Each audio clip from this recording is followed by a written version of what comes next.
Good evening, everybody. Welcome to Apex Racing TV. It's the iRacing MSA British Sim Racers Winter Series. Got the Mazda MX-5s for you tonight, as usual, here at the Road America circuit in the United States. Andrew Woodhouse alongside Adam Bath and Sam Kumo for this one. And Adam, well, it was an unusual meeting that we had last week with 5 races. Fingers crossed it's not going to be like that tonight. However, we did see some great action out on the circuit when we had it. Yeah, we definitely enjoyed it last time. Also at Suzuka East last week we had 5 races there, and yeah, hopefully we have 4 races this time. And one of the longest tracks we've got on the schedule, really, 6.4 kilometers, 14 corners, some brilliant corners in fact as well. We've got the likes of Canada Corner, we've got the Kink as well at turn 11, and then the brilliant end to the lap through Thunder Valley, and that final corner with the run up the hill. If you get the corner spot on, you can definitely set up the car in front, and provides a lot of slipstreaming. Well, at least that's what we saw on Sunday night. So looking forward to this one. Yeah, definitely. And the drivers, tackling one of the longer laps that they've had all season. 2 minutes 31 seconds it's taken these Mazda MX-5s to negotiate this Elkhart Lake circuit. Right. Adam has the championship standings for you, and is Kip Stevens still leading the way, Adam? Yes, he is by 117 points. So Andreas Katz in second place. Can't give up his hopes just yet. Roy Verke's in third. Fourth is Stelian Chapelevsky. Fifth is John Roberts. Fantastic job there from John Roberts so far this season. Jack McIntyre's in sixth. Seventh is Richard Gore. Eighth is Mark Woodhouse, one of the AM drivers. Ninth is Max Rice and Stefan Hug running out the top 10. Then in the AM Championship, Roy Verke leading the way. Second is John Roberts, Mark Woodhouse in third, Max Wright fourth, Lord Murray fifth. Sixth is Jamie Ayres, seventh is Steve Richardson, eighth Rob Graham, ninth Starry Rizzo, and 10th is Scott Malcolm. And in the Teams Championship, Apex Racing leading comfortably over Momo Racing, Boosted, Automech Lemmings Racing in fifth, Automech Ben in sixth, ProSim seventh, Alphalatech 8th, CQR Club 9th, Simpson Racing 10th, and CQR S-Sign 11th with Engine All Direct in 12th. Alright then, so Kip Stevens showing that consistency is key, and it may propel him towards a Winter Series championship, Adam, which really would have been quite surprising if you'd have put that to me at the start of the season. Definitely, yeah, and it seems to be all about the consistency, and we saw that really perfectly at Suzuka last week, didn't we? With I think even in the 5 races that we had. We usually have 4, but in the 5 races we had, I'm sure he finished inside the top 15 in every single one. And with Andreas Katz not being the most consistent, along with Stelian Chapelevsky, it's given Kip Stevens the platform to go on to what could be his 3rd BSRTC title. Yeah, it's difficult, isn't it? Because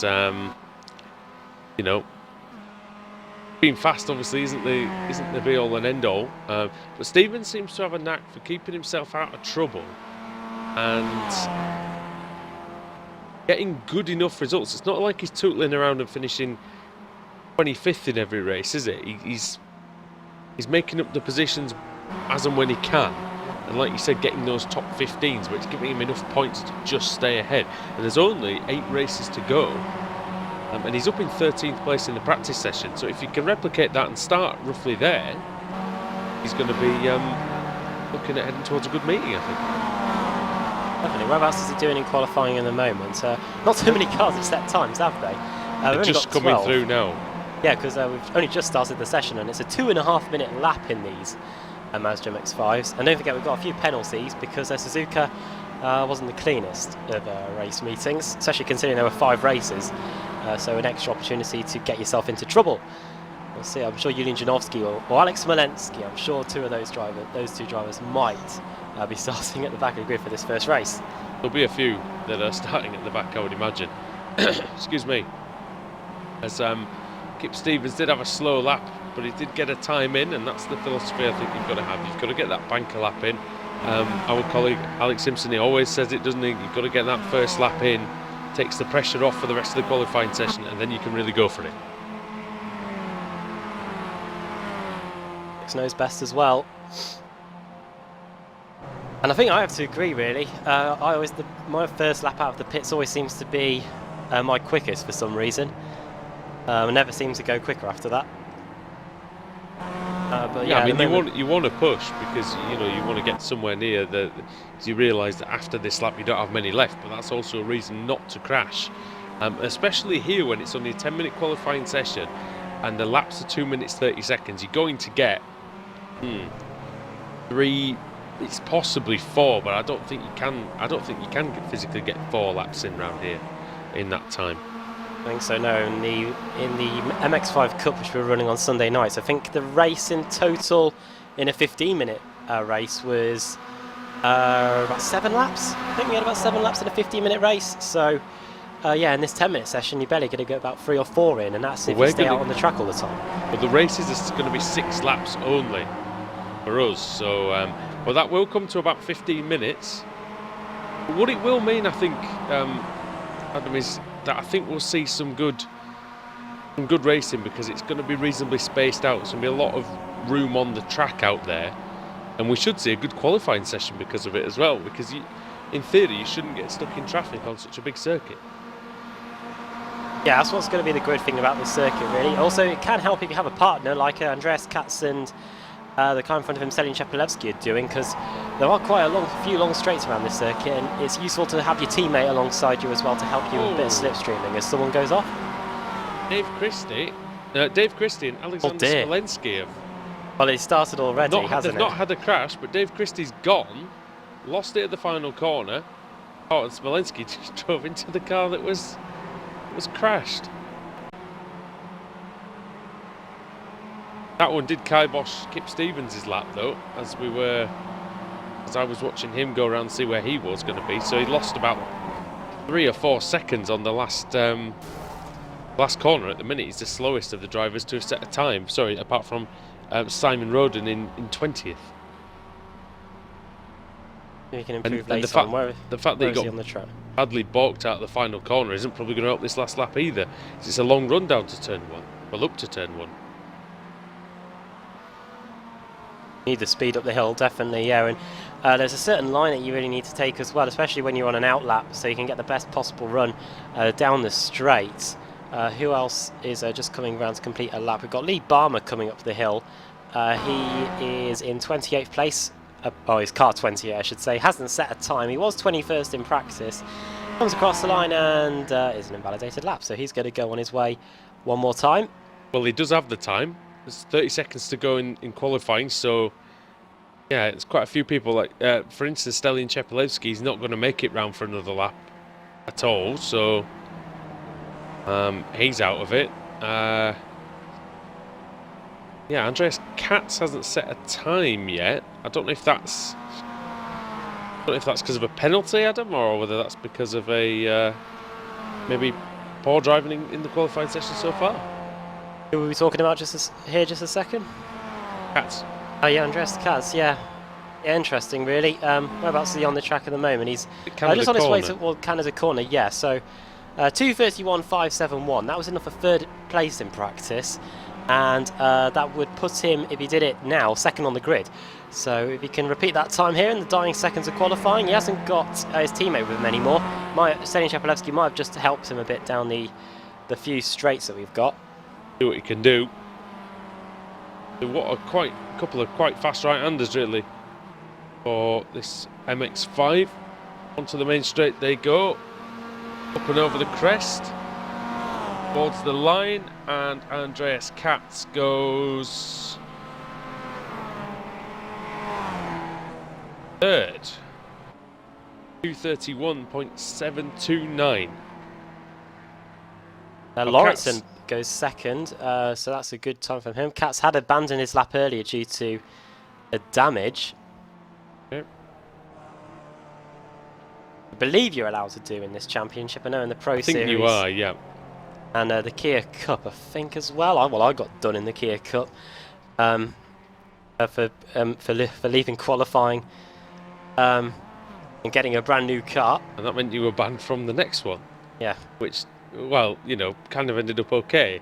As Kip Stevens did improve to 2:35.8, but that's a good 2 seconds slower than he was in practice. So I don't really know what's going on there, whether he just couldn't get a time together. We've got Lee Barmer coming through the final corner, making his run up what is quite a severe hill, really. See what he can do. MX-5 actually barely can accelerate up that hill. It's such a steep one. Where Barmer goes up into 23rd, so that's a good solid improvement for him.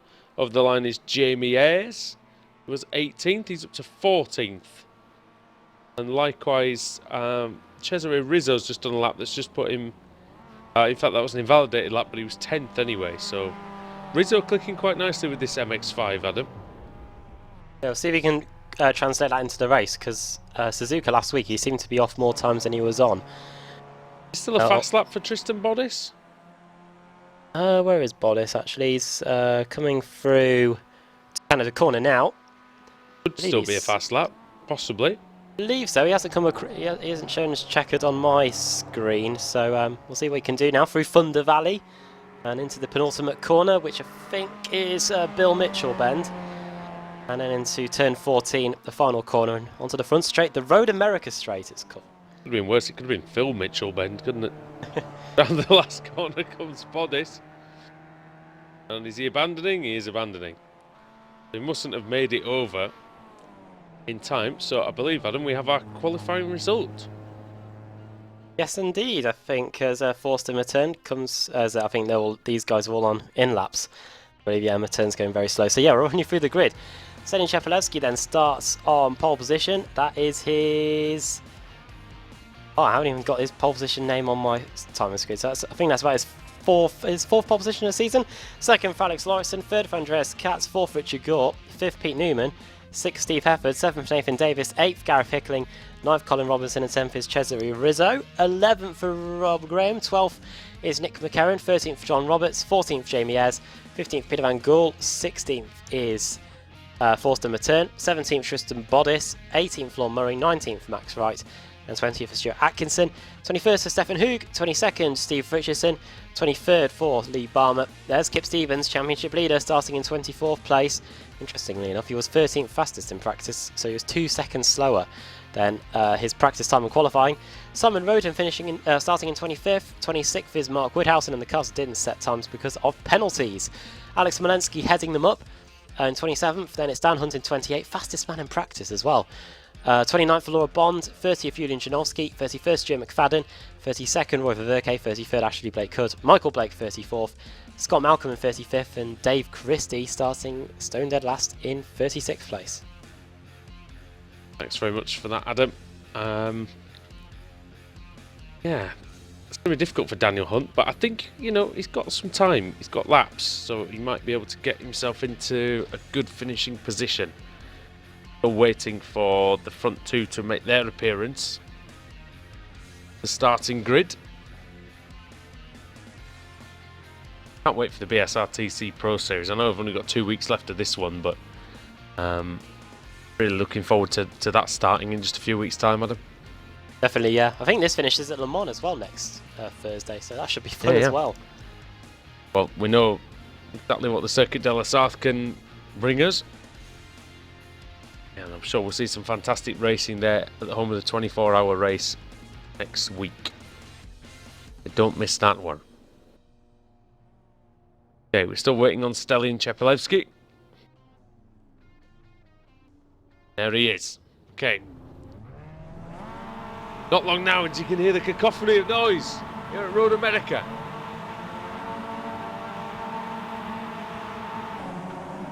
And it ascends as the green light is on. It's a good start by Chepelevsky. Lauritsen was okay away as well, as was Katz and Richard Gore. Behind them you see Hefford and Newman jockeying for position. You often see crashes on the way down to this first corner, Adam, but not seen it this time. So good job by everybody off the line. Yeah, from what I saw on Sunday, it was pretty easy for the drivers to get around. I think we've had a problem for John Roberts, who is sitting high in the championship. Yeah. The man who started in... where did he start on the grid, actually? He started up in 13th place, is off, and he's way down the order. Don't know what happened to him there. He lost it on his own going into the first corner, it looks like on the replay. Actually, no, he might have had a bit of help from Jamie Ayres. The two made contact in the first corner. Here comes Andreas Katz. Second place, yeah. And Alex Lauritsen is pushing Stelian Chepelevsky into the braking area for turn 3. But that does not prevent Andreas Katz from going through. It's a great move by the German driver. They're all into this sort of, it acts like a hairpin, Adam, but it's really almost a 90-degree bend, isn't it? It's maybe just a little bit tighter than that. Definitely, yeah, and through 90-degree right-handed there, I believe, and then into turn 8, and then into the carousel. This is a 180-degree right-hander, and we saw on Sunday a lot of drivers getting it wrong, especially on the exit. Stelian Chepelevsky threw away 3 race wins in a row by doing that. Yeah, he was about to win all 3 races in one evening. 3 race wins in a row. Oh dear. That was his dominance, and he's proving himself again. And Gore trying to make it apex 1, 2, 3, going into the kink, but no way through. Yeah, very difficult to make an overtake into the kink. Got to be right alongside Gore. Only had part of that MX-5 adjacent to Alex Lauritsen's car, and now he's under pressure from Steve Hefford. In fact, Steve Hefford is going to sail through into Canada Corner. Hefford has won a couple of races this season, getting through into the top 5. And there's a crash just behind them. Oh, Gareth Hickling. Hickling and Robinson. Oh, Robinson into Thorsten Matern. There was nothing he could do, actually, Robinson. He got hit again, didn't he, by Peter van Gool. And Max Wright's off as well. So a bit of carnage on the way down to Canada Corner. Way out with Canada Corner, if you will. Yeah, it's Here tricky. comes Oh yeah, go on. the lead battle. Oh yeah, Lauritsen.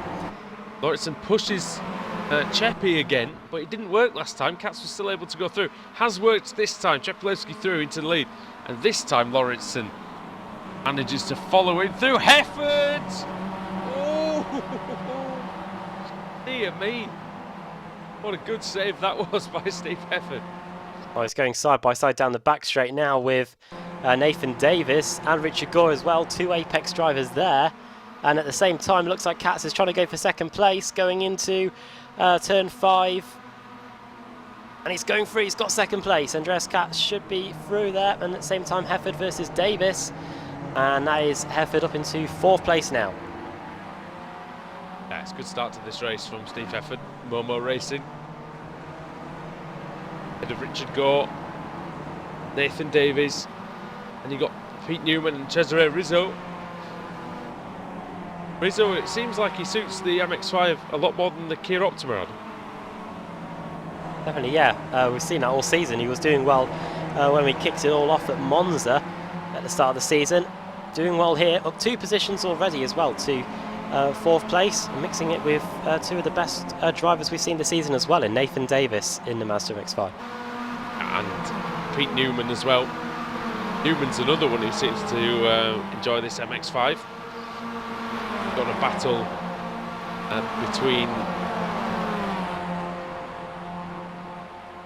between teammates going on. Stefan Hoog and Nick McCarron, and also just behind them Tristan Bodis and Stuart Atkinson, 2 more teammates fighting it out. Davis through into 3rd place as well, but yeah, that Tristan Bodis battle looks interesting going down into Canada Corner. Here comes Atkinson. How late's he going to break versus his teammate? And the answer is very, but he gets it done into Canada Corner. Good work by him. Stays on the course and moves up into 11th place. Up the hill then we go to start lap 3. And here comes car 43, Richard Gore. He's now trying to get past Steve Hefford. Looks like Davis has got by going into Canada Corner. And now Richard Gore fancies his chances as well. Steve Hefford will try and pick up the slipstream, and up the road in front, it looks like the battle for the lead continues again. 2 Apex cars line astern, and you can see them actually 2 by 2 there, also in the battle behind them. As off goes Steve Hefford onto the grass. Not going to be as hairy as his last escapade, but still it's not going to help his tyres. Lauritsen through into 2nd as well, so Stelian Chepelevsky's gone from 1st to 3rd in the space of 2 corners. Yep, and we're particularly happy with that. Keep trading places really, with Lauritsen as the catalyst. Now, Cheppy, a big old slipstream with his friend Andreas Katz. He takes back second place.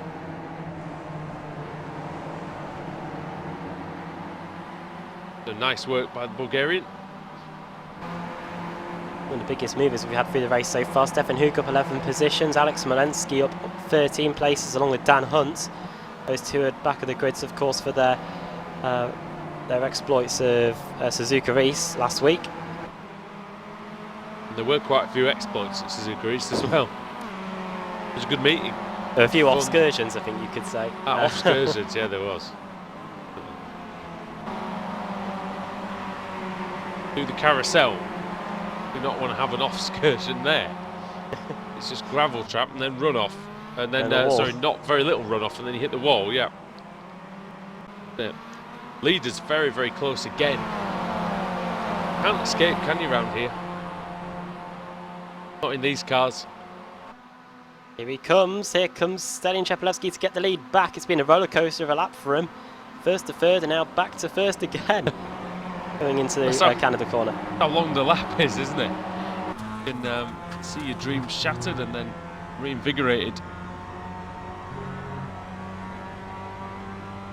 I see now you can go from hero to zero with Claudio Ranieri, Adam, yeah. And you know, Cheppy going from hero to hero again. Maybe that's what the Leicester board are thinking. I don't know, but Alex Lauritsen in a it's like an Apex baguette, isn't it? It's not a sandwich. It's huge. Foot long or something, yeah. That's it. You can make jokes about that there as well. Yeah. As here comes Katz again onto lap 4 of 6, is it? Yeah, it is. And around the outside he goes, and that's Chepelevsky back down to second. About the 5th or 6th lead change that already. We've only had 4 laps. Might be more than that actually. Lauritsen was in the lead, I think, very briefly as well.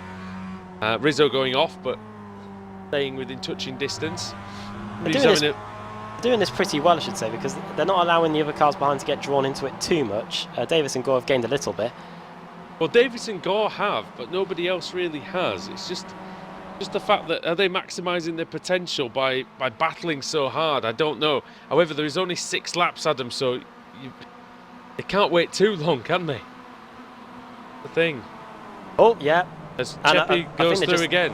They're going to lose more time, I think, as the race progresses, and eventually we could end up with Newman and Hefford back as we come up the hill under the Corvette bridge. Oh, Lauritsen's going to get mugged. Lauritsen's going to get mugged by Davies. Here he comes. Davies into Lauritsen. Oh, God, spins. Spins in excitement, probably. I think he's oh dear, and yeah, he's gone. 2 positions there for the taking, and then bang, gone. Let's have a look. Was there any? Did Gore make any No, he didn't. He just lost the car. I think he just lost the car. Oh, as the battle for lead goes on again, as Katz has a little look at the inside of Chepelevsky. Can't really get through into the carousel at all. You have to just set the opponent up, really, for this section. Do the kink. He's almost going to catch him too early, isn't he? There we go. He's running out wide, and that's what happens if you get in the dirty air of the car behind. There's obviously not much produced by these MX-5s, but it's enough. There's a lot of slipstream, so you can imagine the dirty air, though, might be maybe a little bit of it at least. As, again, Cass takes the lead. Blistering move. Well, I think we could have a photo finish on our hands at this rate. Hefford v Newman as well. It's that kind of track, isn't it? The finish line's late on. Leave Hefford then, yeah, on the inside, but Newman managing to stay in front. Oh, Lauritsen going for second, so that's Chepelevsky back down to third. So, first to third to first, second to first to third again. For Cheppy, and here comes Nathan Davies. Musical chairs, isn't it? Having survived, and Alex Lauritsen, I didn't think they would both survive that one, you know? There we go, yeah, on to the penultimate lap, lap 5 of 6. Cars behind can't really get into the scrap, can they? Newman, Rizzo and Hefford. Just that tiny little bit away.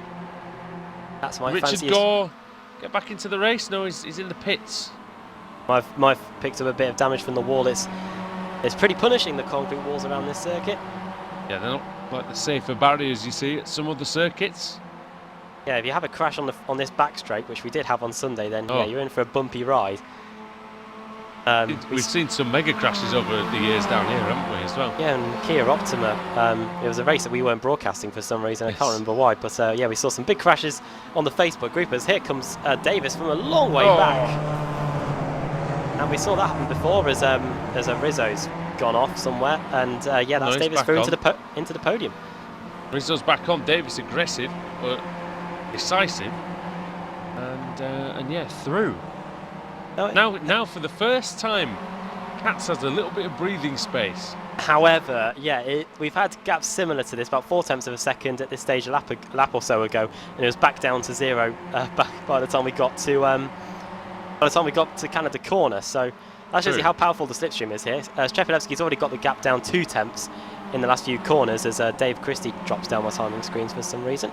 Lauritsen is right on the rear end of Nathan Davies' car now.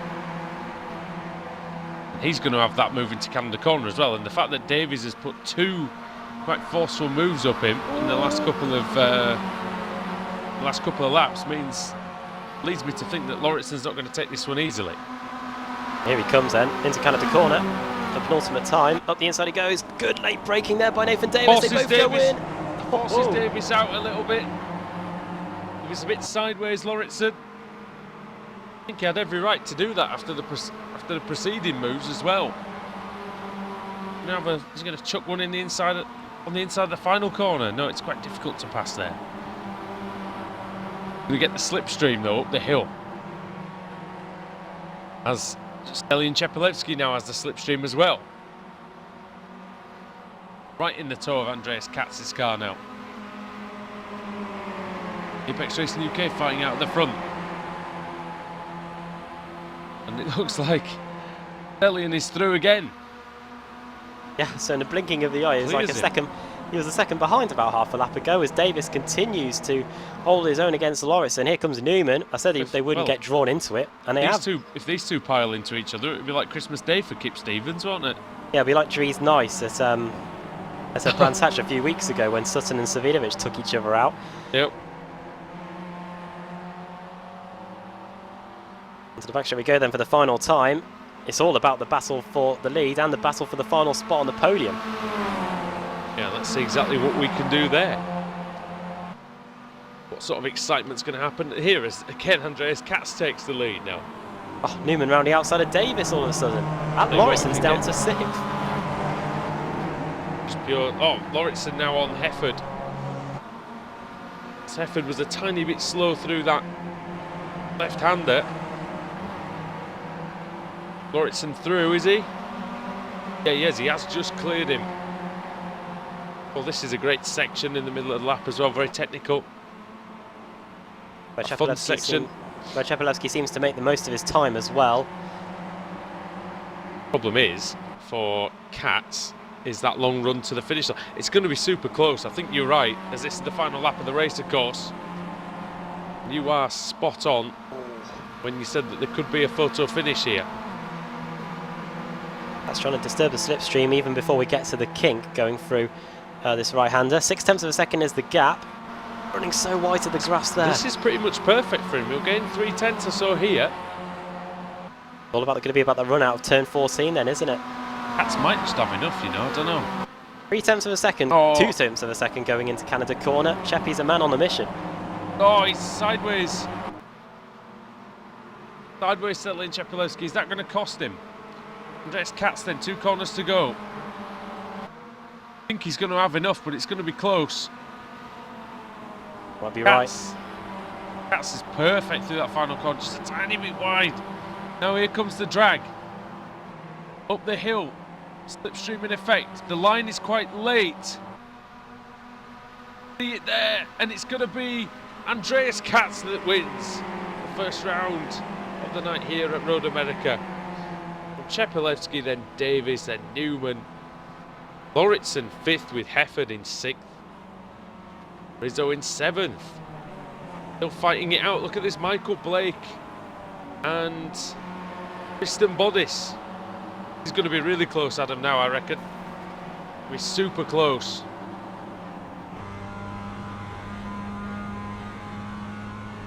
Oh, this has got to run. Oh, not enough of one. Give me Blake.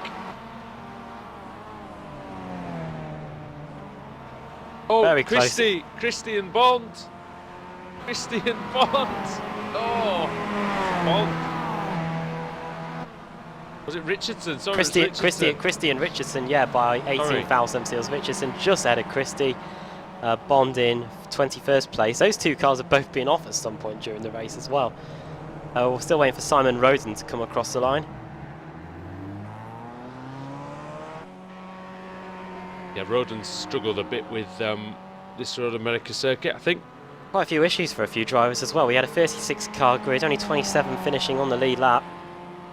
Yeah, and I think we found the source of Roden's issues actually is his second lap was 3 minutes and 14, so I wonder if he had to take a tow.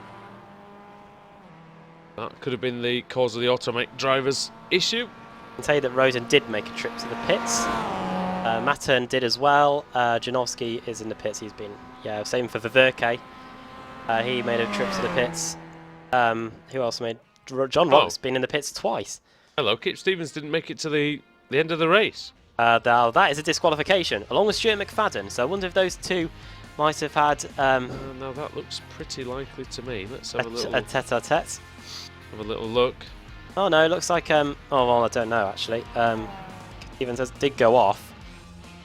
Oh, Stevens was bashed by someone. That was Scott Malcolm. He was bashed by Gareth Hickling.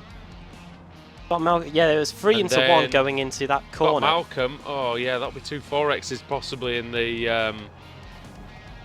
But what happened to Mr. McFadden? That's the other matter. He was way behind this. What does he do?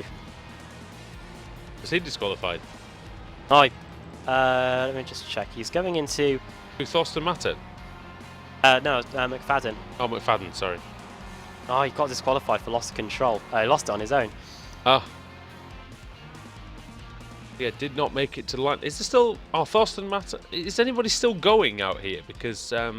I don't think so. Oh, there we go. The timing screen is only just updated there. So, Simon Roden, the last car on the lead lap. Was there anybody who finished the race 1 lap down that wasn't disqualified? Thorsten Mattern was one.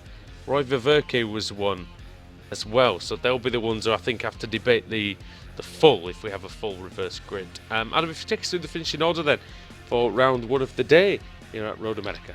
Okay, so Katz takes the win, and that is his, as I look on the screen, that is his 7th win of the season. Makes him level with Wojciech Savidovic.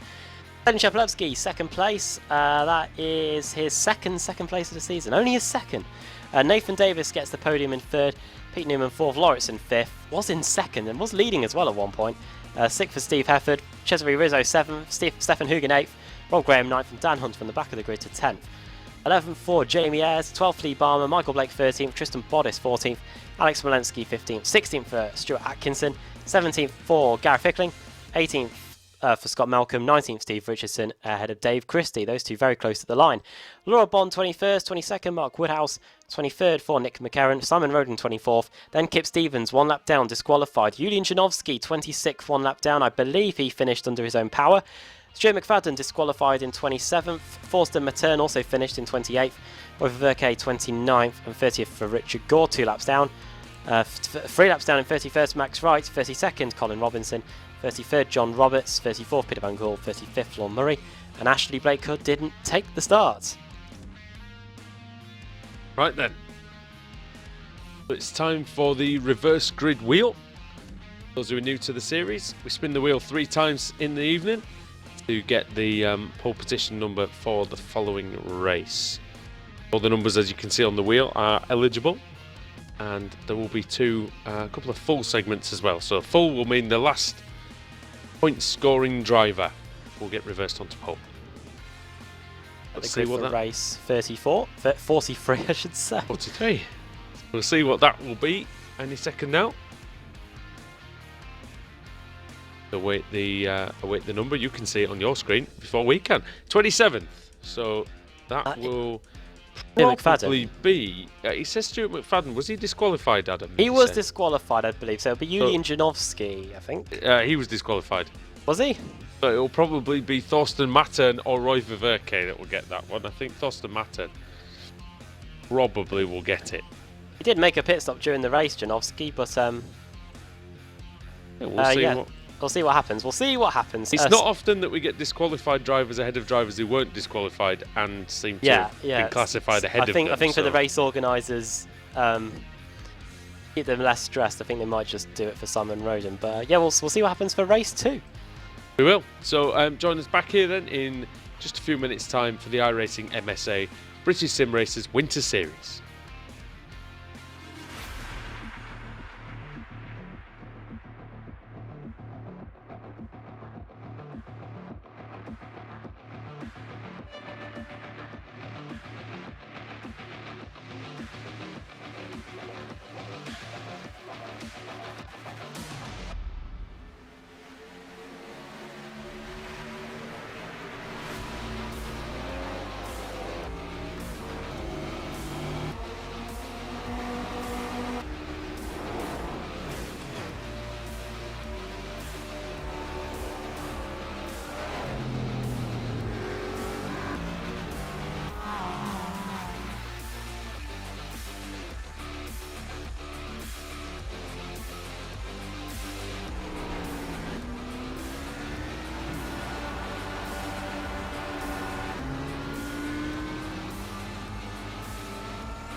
iRacing.com is a sim racing game that combines a true-to-life racing experience with an online community of virtual racers from all over the globe. iRacing offers a multitude of officially licensed cars and tracks, laser scanned with millimeter accuracy. Their car models and mechanical systems are based on real-world physics and engineered in cooperation with manufacturers and race teams. iRacing's web-based interface allows members to compare stats and test drive any combination of car and track instantly. Their skill license system ranges from rookie to pro, ensuring members are always pitted against those with similar skill sets. Members are able to sign up for a weekly race series, compete in time trials, host a private race with friends, and participate in racing leagues created and run by the community. With over 60,000 members, iRacing works in partnership with renowned motorsport organizations like SRO Motorsports Group to deliver virtual races based on the real-life Blancpain GT series. iRacing's Blancpain Endurance Series features team racing, giving members the ability to build a team and participate in races ranging from 3 hours to 24 hours. Additional partners include NASCAR, IMSA, V8 Supercars, IndyCar, allowing members to race in their very own 24 hours of Spa, Bathurst 1000, Daytona 500, and many more. iRacing.com, delivering the most authentic racing experience short of getting into a real race car.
in the outside, contact made, 56 slides it into 4, who's going to be at the stripe, dead even, give it to Ryan Truex. Truex is your winner over Tandy.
Welcome back to Apex Racing TV, the iRacing MSA British Sim Racers Winter Series with the Mazda MX-5, of course, Road America, Andrew Woodhouse, Adam Bath and Sam Kumo. Right, race 1 was really good.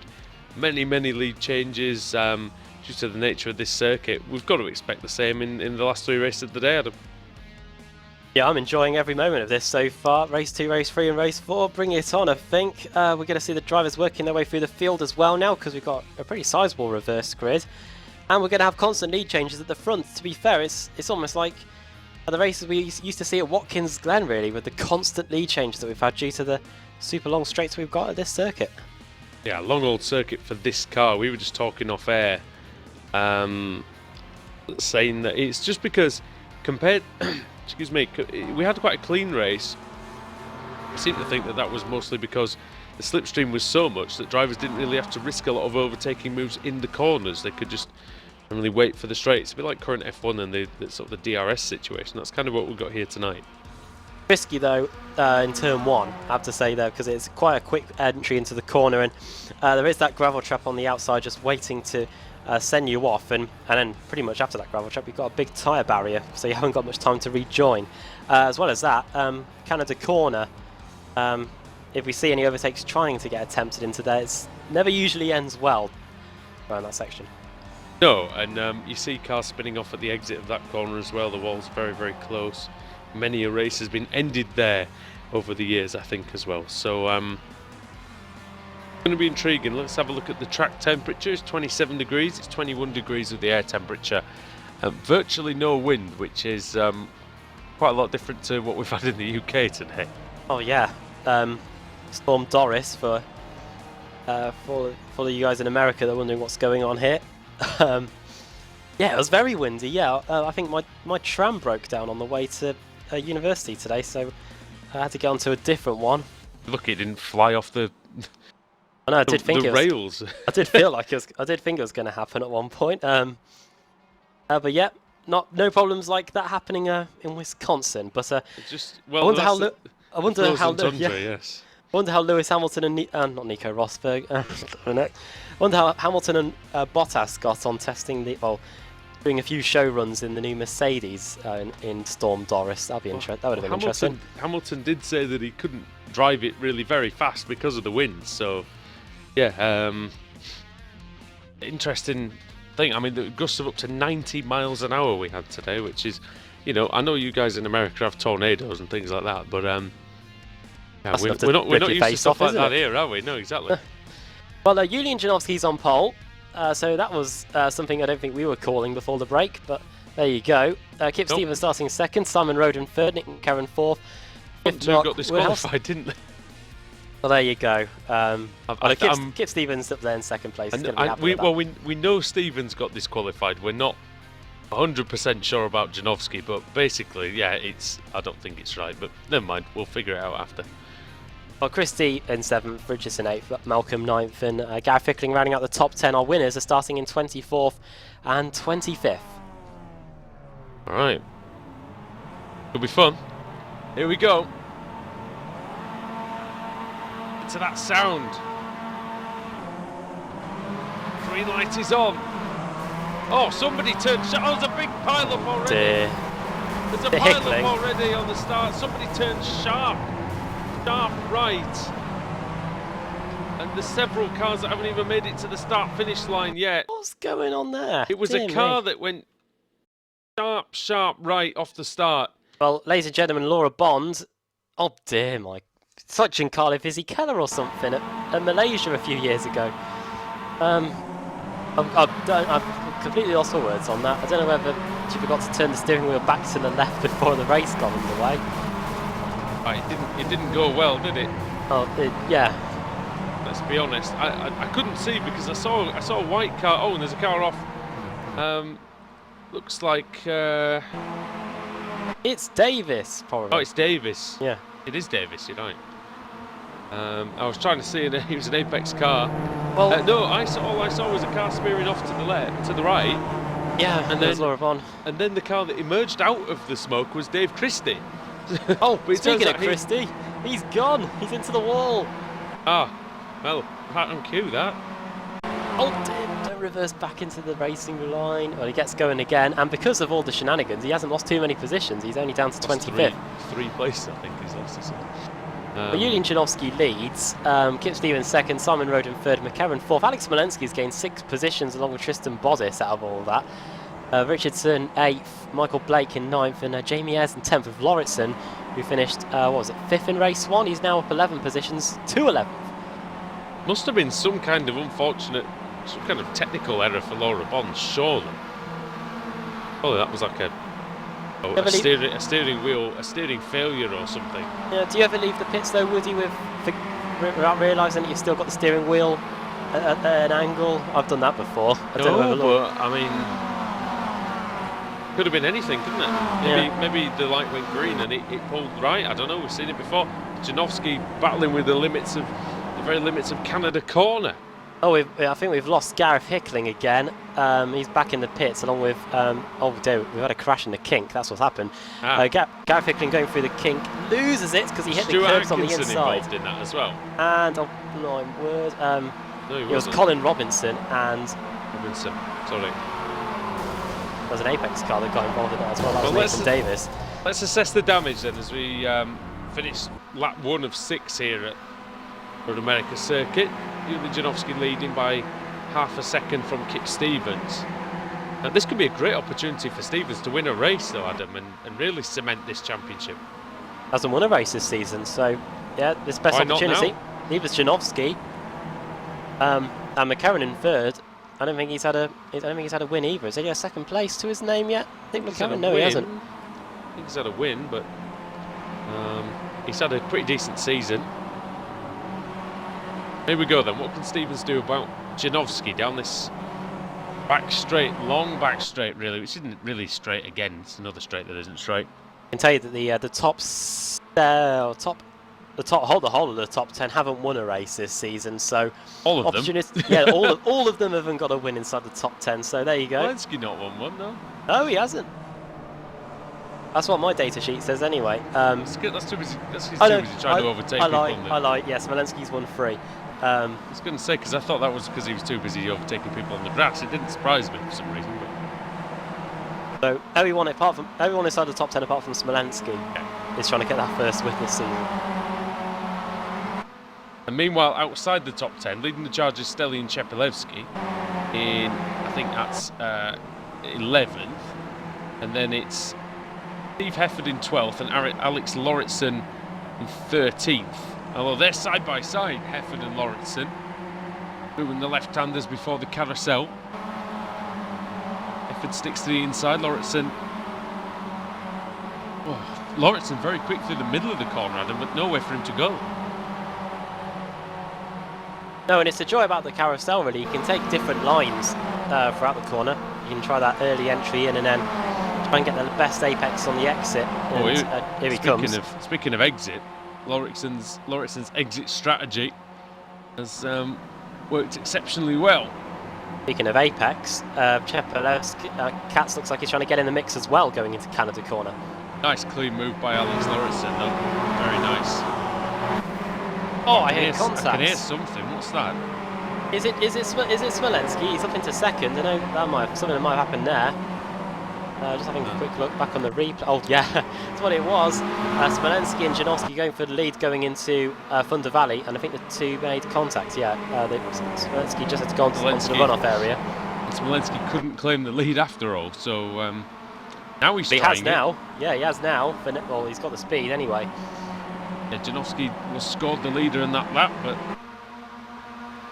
24,000. Janowski and Smolensky, it's a recipe for interesting driving, shall we say, at the front. Oh yeah. Oh, I could hear a bit of contact there as well. I wonder if that was between Roden and Woodhouse. Close there. Oh, who's that going around the outside? It's Michael Blake, one of the admins of the ASRC Sports Car Series that we cover on Apex Racing. He's administering a beating out there on the circuit at the moment. At least he'll be trying to anyway, if he can get past Simon Roden. He's administering an overtake. Oh! Oh, that was very close. Roden not giving him a great deal of space down the kink, but here we go, he's left the door open. Janowski was trying again as well. Bright yellow car. There he goes. administering a demotion in place for Yes. for Simon Roden. As up the inside goes one of the Lemmings racing cars there. That's Jamie Ayres getting past Steve Richardson. Turning into turn 7. Richardson fighting back on the inside. Oh, and there's Chepelevsky trying to overtake the... Oh, Richardson! Oh, it's hit him. And that's, thank you very much, says Stelin Chepelevsky. I thought Richardson was a bit gentlemanly there, actually, to Chepelevsky. He didn't really shut the door on him at all. Lauritson's just got past Richardson. That is a change for 12th and 13th. They're in that same gaggle. Here comes Hefford as well. Richardson, a former BSR TC race winner. Ooh, that's so close to disaster there. Quite a few seasons ago was that, I think, though, wasn't it, Adam? Yeah, I think it might be in as far back as season 5 or so. Yeah, in a while.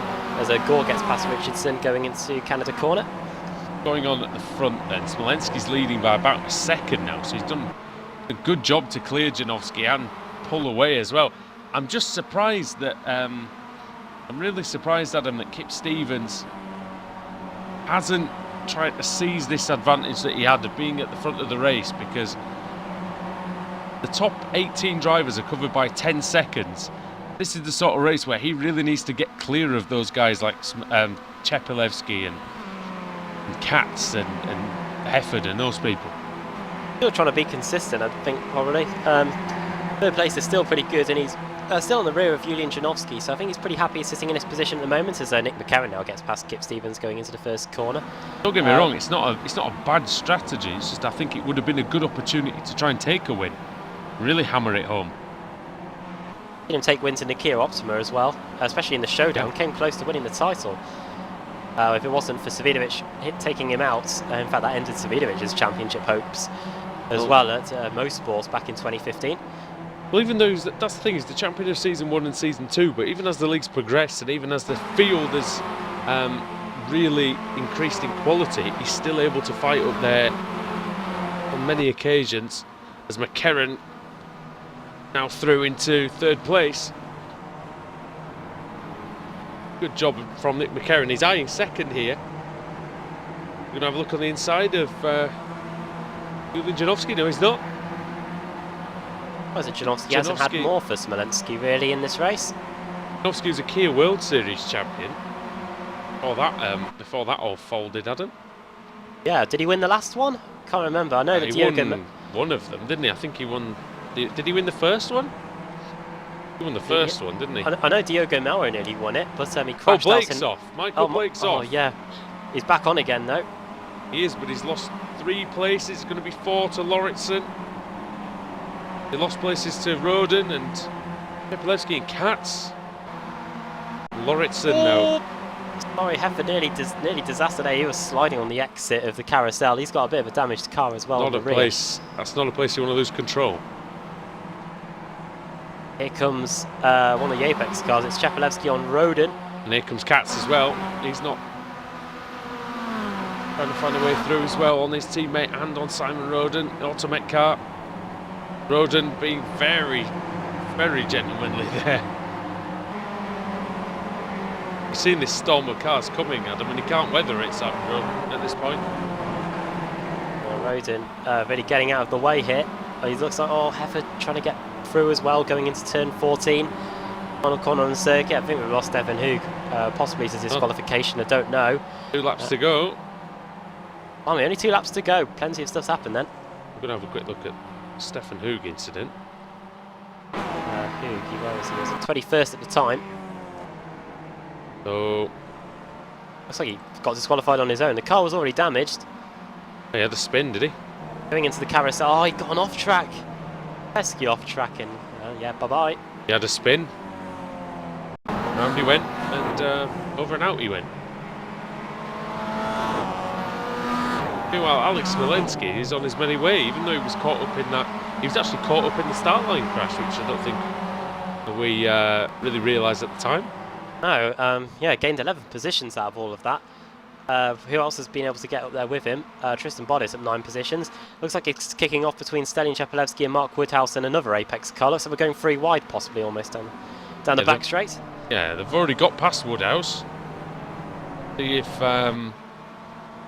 Katz has got. So Stellion stays ahead of Andreas, but here comes Katz again, having a little look. Well, McCarron as well. Nearly getting past Janowski. Lauritsen's got past Woodhouse as well. Woodhouse, who's the Pro Series champion of the 73 Touring Car Championship, second tier. Of course, marching in the footsteps of a strong Woodhouse pedigree in BSR Yes. BSR Series. Hits and starts, I think, that one. Now, Janowski, McCarron, Bodis. Where's Bodis come from? I didn't notice him at all in this race. The inside of the carousel has the inside line on McCarron. Mr. Bodis trying to go through. This will be an upset if he can get a podium here for the boosted team. The man who I believe won the Tier 2 of the last ever Kia Club Series. He did, yeah. Doing well in the Kia Cup as well, I should say, in his GBR Great Britain modeler car. He's another driver who's improved quite a lot over the last 2 years. And Bodis. Canada corner, Janowski almost opened the door. Well, this is going to be a grandstand finish here, under isn't pressure. it? Well, Stevens under pressure from his championship rival now. Pilevsky. Oh! That's close there through Bill Mitchell bend. Oh, Blake! Blake in the background, yeah. Yeah, Blake was sideways through Bill Mitchell bend. Oh, and tell you what, every time this MX-5 gets sideways, it makes me a bit nervous. Pilevsky getting all sorts of out of shape out of the last corner as well. Here we go then. Smolensky's leading by quite a lot, actually, 2.5 seconds ahead of this group. He's home and dry if he can just finish the lap. Might have disqualifications possibly for Jamie Ayres and Michael Blake. Yeah, it looks like it. Oh, and off goes McCarron. Oh no. That's him down to at least about 8th or 9th. Woodhouse has just got by, so that's him down to 9th place. It was 4th was McCarron, and here comes Richard Gore as well to have a look at him. Oh no, contact between crash. Stevens and Smolensk. No, it's Katz it was. Stevens and Katz off then. Now there's 3 wide down the main straight. Also really slowed up Mark Woodhouse. Oh, it was Stevens getting into Katz, it looked like. Yep. And so a bit of a clumsy move there. Turn 5 we go then. This has split up matters a little bit. It's side by side between McCarron and Chepelevsky. No, McCarron and Gore, I should say. It's Chepelevsky versus Janowski. Yeah, Chepelevsky's down the inside of Janowski. Smolensky's still a couple of seconds up the road. There's no time for Chepelevsky surely here. Stevens now trying to fend off Katz, who's got damage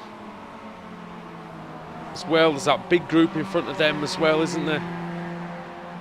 Between Gore, Kerran, Hefford, Lauritsen, Woodhouse. Richardson is there as well. Stevens and Katz are still battling. They're only in 11th. They're still in 12th and 13th despite they're off. What Alex Smolensky can do. You know what? Chepelevsky was 3 seconds quicker than Smolensky on the last lap. He's not going to get there, I don't think, but given another lap or 2. Oh, he's having to lap traffic, Alex Smolensky. Oh no, he isn't. That's me getting confused. We might have lost Steve Richardson actually. Richardson, I think, might have got disqualified as to coach. So Stevens possibly. Oh dear. No, Stevens. They've crashed. That's what's happened. They crashed into each other. I don't know. We'll find out in a minute or so. Championship defining moment as well. That could be. It could well be if they don't finish the race. Smolensky around the final cut. I tell you what, Chepelevsky is not that far behind, Adam. Half a second, isn't he? Not that far behind at all. He's going to have enough, Smolensky, to get to the line here. But only just. Oh, wow. Only just as Alex Smolensky just about takes the win in race 2. He was 3.4 seconds behind going into the final lap. Let's have a look at this crash then. 3.2 seconds quicker on that last lap as well. Yeah, Kip Stevens. Crash for the Martini cars. Could he be ruining this moment? Oh, it's with Andreas Katz, you know. Again? Oh dear. Understeer. Stevens turned into the kink. Car just didn't turn into Andreas Katz. I don't know. He turned in very late, didn't he? That's what I mean. Turned in, it didn't turn. What happened to Steve Richardson? Was that a separate one? Did he go off an avoidance? Oh, yeah, Richardson had gone off on his own before that. Richardson- Way before that. Oh, Richardson crashes. Oh, Richardson's crashed hard on his own, yeah. And then he turns around, spun facing the wrong way to see the other two facing the wrong way. Did they finish the race in the end? Stevens didn't. He was back in the pits, I believe. The car was completely broken. I don't know why he didn't just drive it back unless his engine had gone. I think it genuinely wasn't going in a straight line. I mean, he only had 2 or 3 corners to go, though. Kind of the corner's a right-hander, but I don't know. Yeah. He'll finish 1 lap down anyway, won't he? That's if he didn't get disqualified. Maybe he was low on incidents. Maybe he thought if he drove it back, he might get disqualified, which would mean he'd have no chance of getting reversed. Now that would make sense, yeah. Onto the front.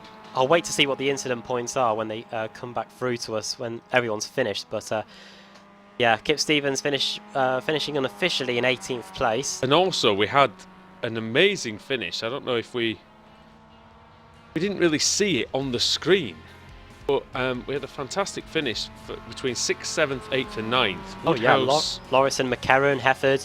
Woodhouse, Lauritsen, Hefford and McCarron within second of each other? 2/10 of a second at the line. McCarron was 6.4 seconds behind. Woodhouse, 4 places back, was 6.6. Cars that started inside the top 10 that finished there, we had 1, 2, 3, 4. And Chepelevsky 24th to 2nd. Yeah, and again, he very nearly took it. That last lap for Cheppy was 23.4. Smolensky 36.7. Sorry, 33.4 and 36.7. I can't speak. But still, 1 more lap, and that's a slam dunk for Cheppy, isn't it? But that's how that one goes. But Smolensky did well, because if you look at the start, went back to the start line crash. He ended up hitting a car at the start because he couldn't see anything, so all he sees is cars in front of him. Oh, and he ends up hitting the 56 of Stuart Atkinson and turning him around. Oh yeah, just saw that now. Smolensky was lucky he was even in the race for the first few corners. And again, that's not his fault. Had to try and get out of the way somehow, didn't he? There he goes. Smoke, smoke, smoke. And yeah, he couldn't really go anywhere, could he? Well, not at all. But where he can go now is probably near the back of the grid, because it's the reverse grid. Reverse grid time, reverse grid wheel time. The Wheel of Fortune is going to be spun. We're going to see who's going to be on pole for round 3. 2 great races so far. Really enjoyed them. Yeah, 2 more to go. And for the finishing order then, Alex Smolensky takes his 4th win of the season. And that puts Stanley Chepelevsky 2nd. That's Chepelevsky's next one. And we've got reverse grid done already. 29. I'll tell you what that is in a moment. Tristan Bodis 4th, 5th Richard Gore, 6th McCarron, 7th Hefford, 8th Lauritsen, 9th Woodhouse, 10th is Roden, 11th Matern, 12th Barmer, 13th Katz, 14th is Dan Hunt, 15th John Roberts, 16th Roy Verke, 17th Atkinson, 18th Richardson, 19th Kip Stevens, and 20th is Rob Graham. 1 lap down Peter Van Gool, 1 lap down Scott Malcolm, 2 laps down Michael Blake, 2 laps down Jamie Ayres, 3 laps down Stephen Hoog, 5 laps down Dave Christie, along with Max Wright, Rizzo, Bond, Hickling, Davis, Robinson and Murray didn't take the start. 29th is Laura Bond. So she, who gets hit around at the start line, shall end up on pole position. There you go. Well, she would have if it wasn't for the fact she retired. Does that still count? I think if you retire. You well, you know what? After the last few weeks, I've no idea. So I think we'll just hit and hope. I think it's going to be Scott Malcolm, but yeah, we'll find that out. If it is indeed on the wheel and it is Laura Bond, then, you know, chance at redemption. All right. So, yeah, thanks for watching the first 2 races of the night. We've still got 2 more to go here on Apex Racing TV. So stick around on the iRacing MSA British Sim Racers Touring Car Championship.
iRacing.com is a sim racing game that combines a true-to-life racing experience with an online community of virtual racers from all over the globe. iRacing offers a multitude of officially licensed cars and tracks, laser scanned with millimeter accuracy. Their car models and mechanical systems are based on real-world physics and engineered in cooperation with manufacturers and race teams. iRacing's web-based interface allows members to compare stats and test drive any combination of car and track instantly. Their skill license system ranges from rookie to pro, ensuring members are always pitted against those with similar skill sets. Members are able to sign up for a weekly race series, compete in time trials, host a private race with friends, and participate in racing leagues created and run by the community. With over 60,000 members, iRacing works in partnership with renowned motorsport organizations like SRO Motorsports Group to deliver virtual races based on the real-life Blancpain GT series. iRacing's Blancpain Endurance Series features team racing, giving members the ability to build a team and participate in races ranging from 3 hours to 24 hours. Additional partners include NASCAR, IMSA, V8 Supercars, IndyCar, allowing members to race in their very own 24 hours of Spa, Bathurst 1000, Daytona 500, and many more. iRacing.com, delivering the most authentic racing experience short of getting into a real race car.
Truex in the outside, contact made. 56 slides it at a 4.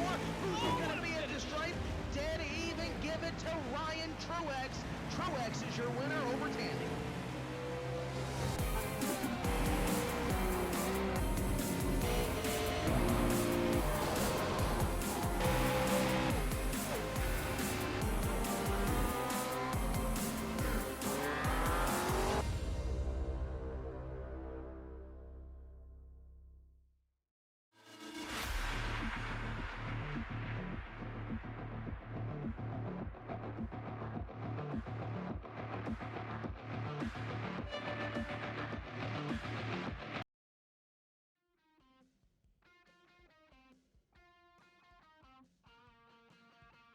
Come back to Road America in the iRacing MX5. Again, iRacing MSA British Sim Racers MX5 Series, Winter Series, of course. Andrew Woodhouse, Adam Bath, and Sam Kumo with you. And Adam, my use of the English language has evaded me. Yeah, the BSR MX5 Winter Series. That's new. That's probably something. That's probably something completely different. There Hello, you go. everybody. Anyway, that's a prototype for the admins, I think. Oh, race maybe three, next year. race 3 of the evening. Anyway, great couple of races. Fantastic last race as well. The finish was a lot closer than we thought it was going to be. Stallion Chepelevsky nearly managed to steal it. He made about a second up in about a third of a lap or so. Yeah. It's quite, second over each third of a lap. It was 3 seconds, wasn't it? Yeah, so Chepelevsky, fantastic job there. Just managed to miss out on the win. Done that twice so far today. His teammate Andreas Katz pipped him to the post in race 1, and Alex Malensky was able to do it in race 2. So he's got 2 more opportunities, but once again he's going to be starting towards the rear of the grid, thanks to the reverse grid. 29 cars as well. Yeah, and Kip Stevens, we were mentioning him, championship leader. I think he will go down as a classified finisher for the second race, but involved in a crash with Andreas Katz on the last lap, so he won't be getting as many points as what he thought he was going to get, no doubt. But and that makes Stallion Chepelevsky's second place even more important for him as well. How many points was he behind before the meeting, Adam? Going into this race meeting, Stallion Chepelevsky is about 100 points or so. Andreas Katz was anyway. Stevens has been on his roof in the practice session as well, apparently, here. That's just testing his limits, I believe. Going into the race meeting, so I quickly loaded the points for you now again. Going into the race meeting, it was 117 points between Stevens and Katz. It was 262 back to Chepelevsky. Yeah, so it can still be done, but retirements will have to be had, I think.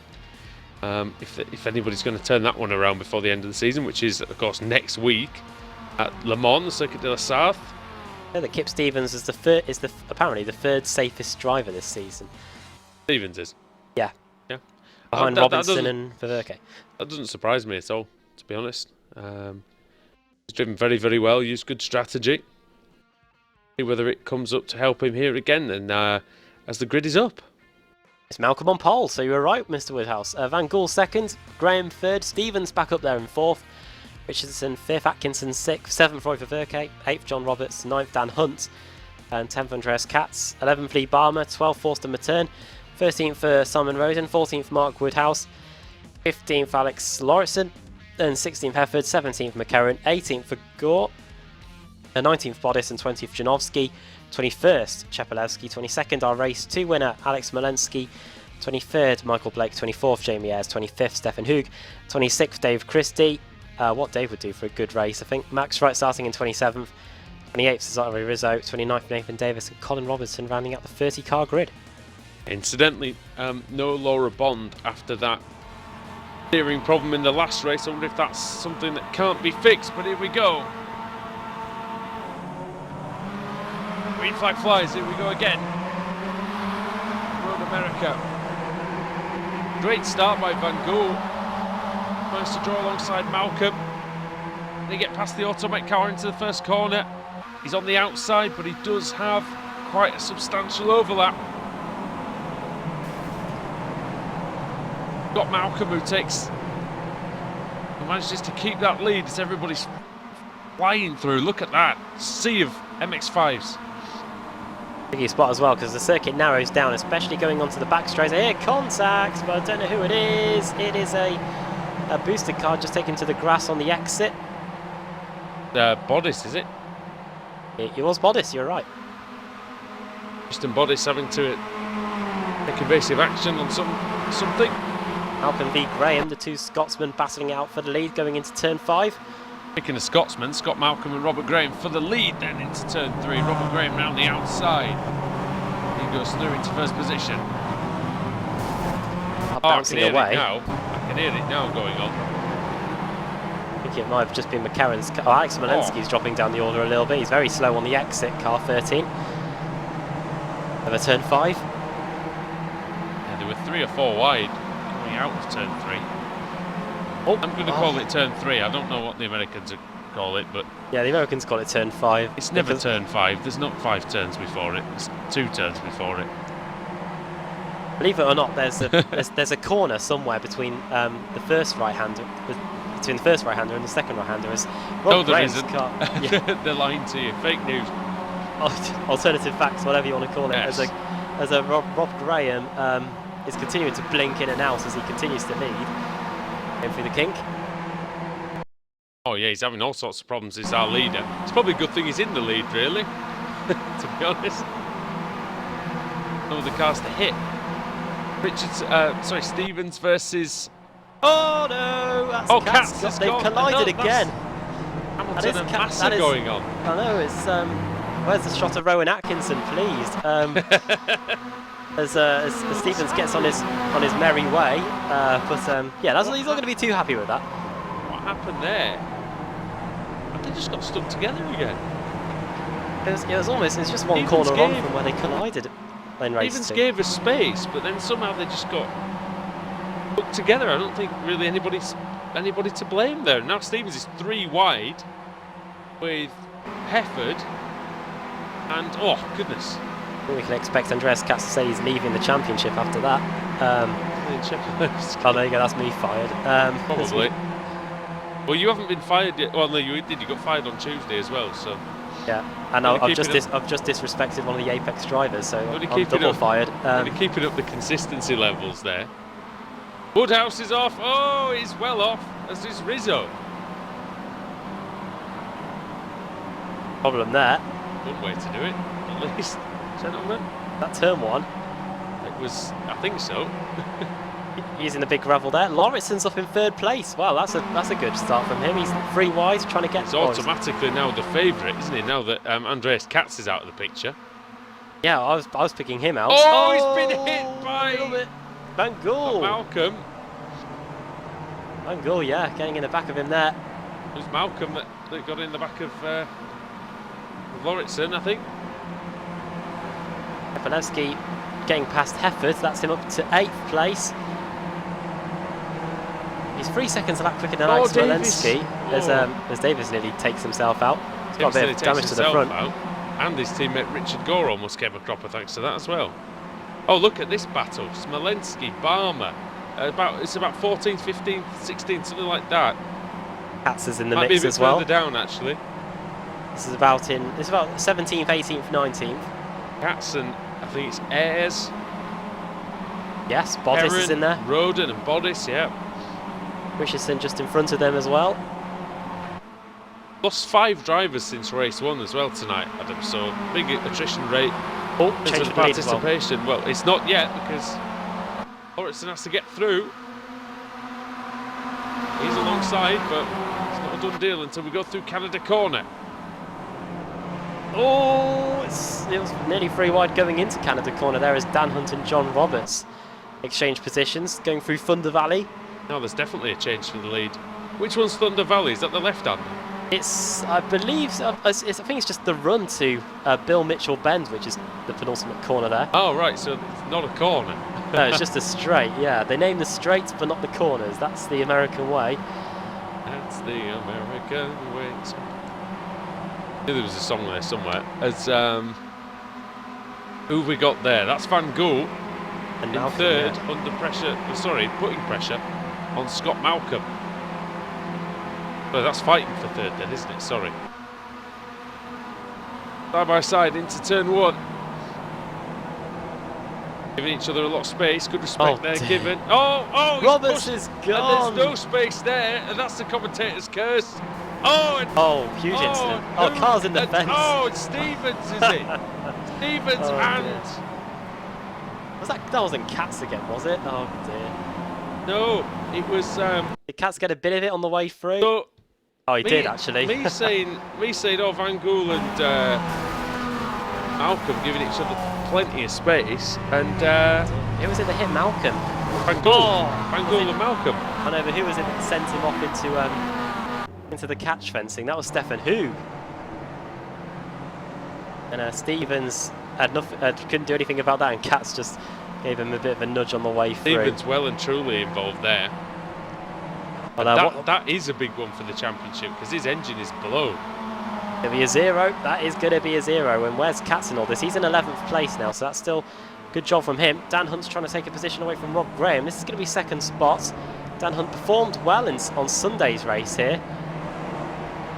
Well, Dan Hunt's been performing well all season, and this is the first meeting really where we haven't seen him. That's due to the penalty that he received, I think, from last week, or at least the back of the grid start for some reason. Now he's through on Robert Graham, and he's up into second place. 2.2 seconds, the gap then between Hunt and Lauritsen with, we're halfway through the race. So, at the start of this lap, we did have 20 cars within 10 seconds of each other, and 27 cars within 13 seconds of each other. It's not going to be like that now. We've got how many cars in the pits? 1, 2, 3, 4, 5, 6, 7. Robinson, Malcolm, Stevens, Roberts, Janowski, Hugen Ververke. Our leader, Alex Lauritsen, goes off slightly, but no harm done there. Dan Hunt's now trying to hold off Graham, and who's their apex car? Stelin Chepelevsky. Well then, he's in fourth. He's 3 seconds behind our leader. So if he laps at 3 seconds a lap, he's going to have a bit of time in hand here to try and get the lead away from Alex Lauritsen. He just needs to dispose of Dan Hunt. He's not going to take 3 seconds a lap off of Alex Lauritsen, though. The thing, Alex Lauritsen was matching him corner for corner in the first race. Yeah, 2:31.9 for Lauritsen on the last lap, 2:32.0 for Cheppy. Cheppy's trying to battle. Oh, there's a bit of contact, I think, with Graham, possibly. Close, wasn't it? Hefford just getting past Mattern as well, going into turn 1. That's Graham's got a good run here. Yeah, he's going to get a good one onto the back straight, isn't he? Yeah, he will. Isn't he? This might be the chance to get back onto the. Excuse me, sorry. Going to get back onto the podium here. Is Robert Graham. But he's right in the slipstream, but just not getting anywhere with it, is he? I wonder if that's a setup thing between the Automech car and the Apex Racing UK car. Could well and truly be that. It is an open setup league, isn't it? Yeah, it is. So could be that the Automech car set up for the corners. Interesting, really, because you probably want to balance, as we've lost Jamie Ayres. Ayres tumbling down the order. He was in 12th at the start of the lap. He's gone off in what apparently is turn 5. He lost on his own on the exit. I don't think he got a little bit of help by the car of Tristan Bodis. It's all kicking off. Kicking off out Ayres there in this race, isn't it? Well then, 2.5 laps to go. Looks like Dan Hunt's trying his best to close down Alex Lauritsen, and Chepelevsky looks like he might have done enough for this race. Battles on there between Nathan Davis and Richard Gore, and Rob Graham going through the kick. Yeah, this is going to be a good one. Into Canada corner.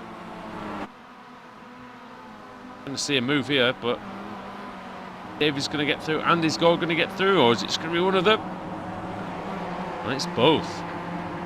Here comes Steve Hefford. He wants a bit of this battle as well. He wants to get past the Automech car.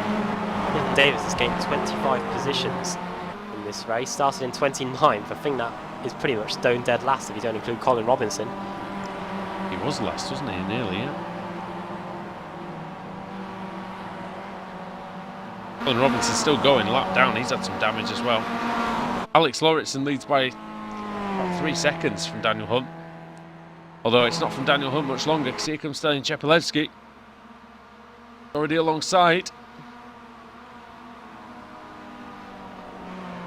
Is he through? Not going to give up, is he? No, nor should he either, with 2 laps to go, Daniel Hunt. Apparently that's turn 2 that they've just gone through there, and now into turn 3. Yes. Somebody got bored, I reckon, the person who was in charge of the corner naming.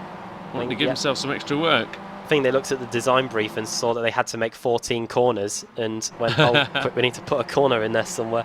As Dave. Funny thing is, you look at the track map and it's just perfectly straight between turns 1 and 2. So God knows what that's actually about. Look at this battle going on between Gore and Hefford. Hefford down the inside, bang into Davies. Oh, and again, bang again. Here comes Graham. Into the Corvette bridge. Under the Corvette bridge, I should say.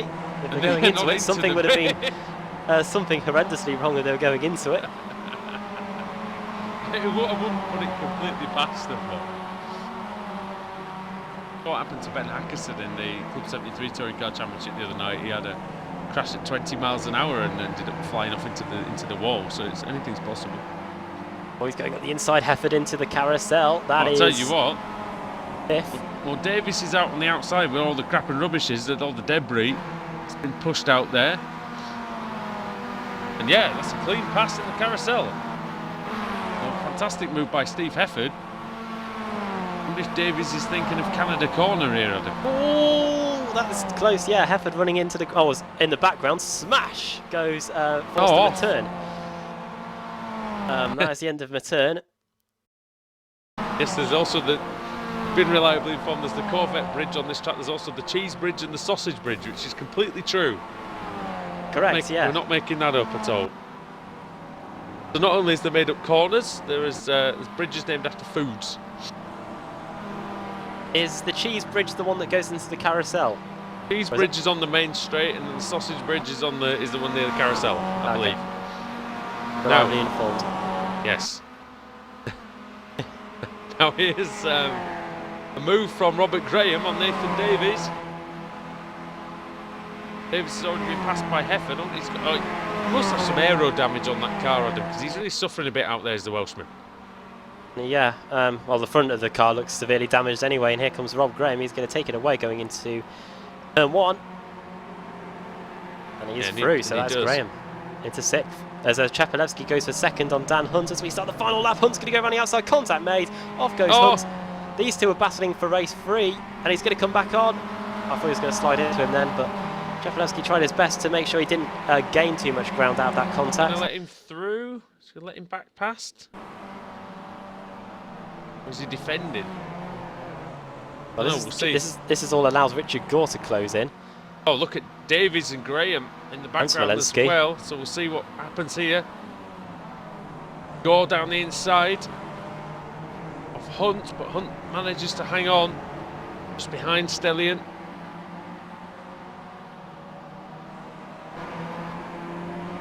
And Davies manages to stay ahead of Graham and Alex Smolensky. Andres Katz is up to 9th now. He's a few seconds behind this battle though. Smolensky did a 31.6 on the last lap. That's astonishing time. Yeah, only a 10th of a second off Hefford. Off goes Hunt. Hunt's off and here comes Gore. Under the sausage bridge, there it is. That is the sausage bridge. And, there might not be a sausage that Dan Hunt can do about this either if Richard Gore can come around the outside here. Oh, and he can get around the outside. That's brilliant. Best of how big your sausage is there. Well, it's the meatballs to go with it, I think, that's the issue. Speaking of meatballs, we had quite a few at the start of this race as well, didn't we? That big pile-up that we had.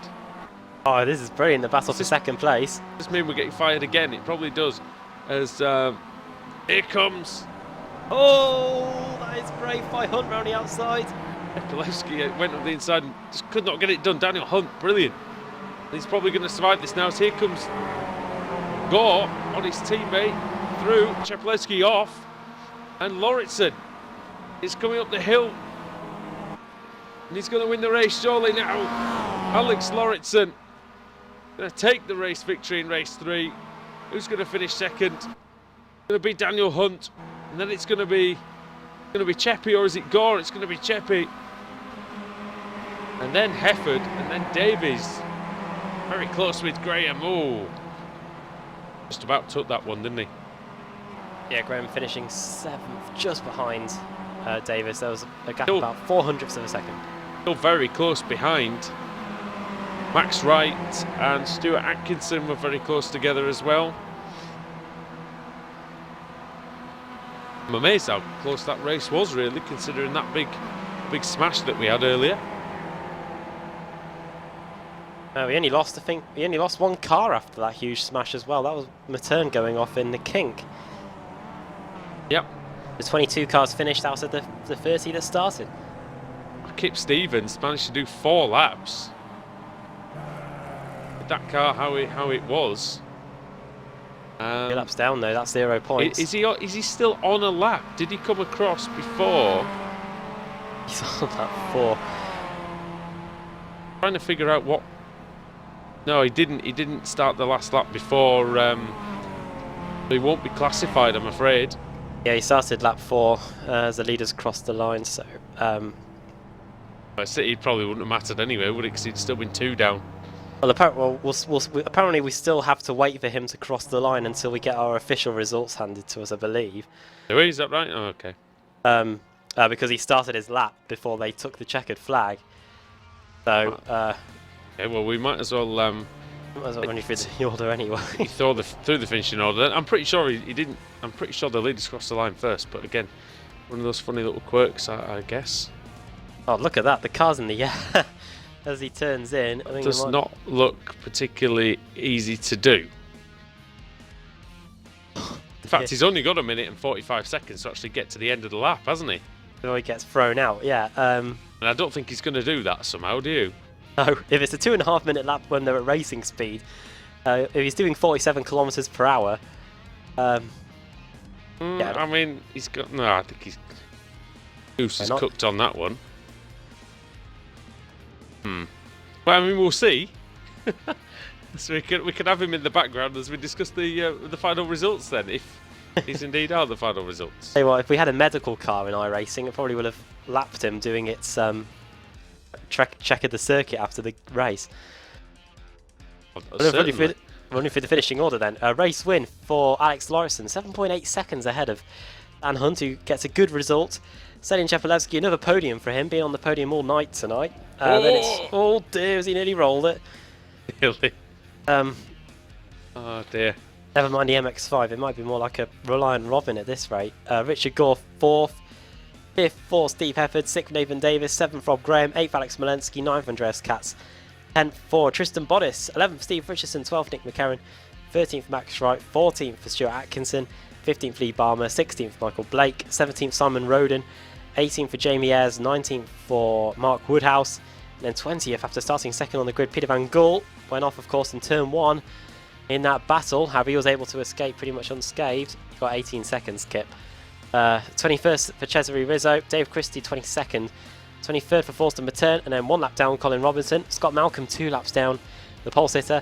Kip Stevens, there he is, going through the kink, 2 laps down in 26th, and then John Roberts also 2 laps down along with Stefan Hoog, who sent Malcolm off into the grandstand, or not the grandstand, into the catch fence. Then 4 laps down also Janowski and Roy Ververke. Well, apparently we're still waiting. It hasn't kicked him out yet. Yeah, Is that the time needed maybe to start the final lap? Something like that, yeah, because now we've got 34 minutes.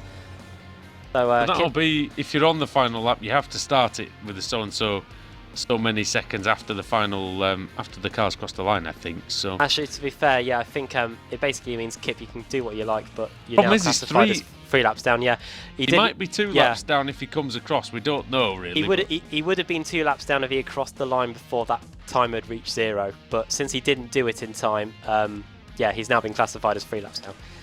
But, and the amusing thing in all this really is it doesn't matter a jot because he'd have got no points regardless. Oh, fortunately for him, if he was one lap down, I think this would be a noble cause. But almost as pointless as sacking Ranieri.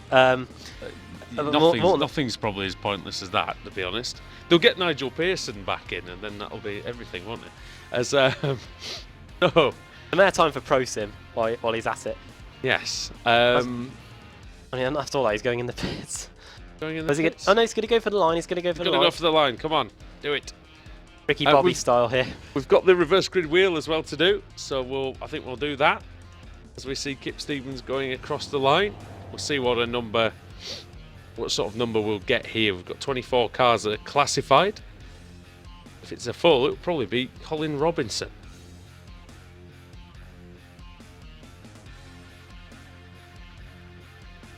See you then. Who's going to be on pole for the final race of the evening?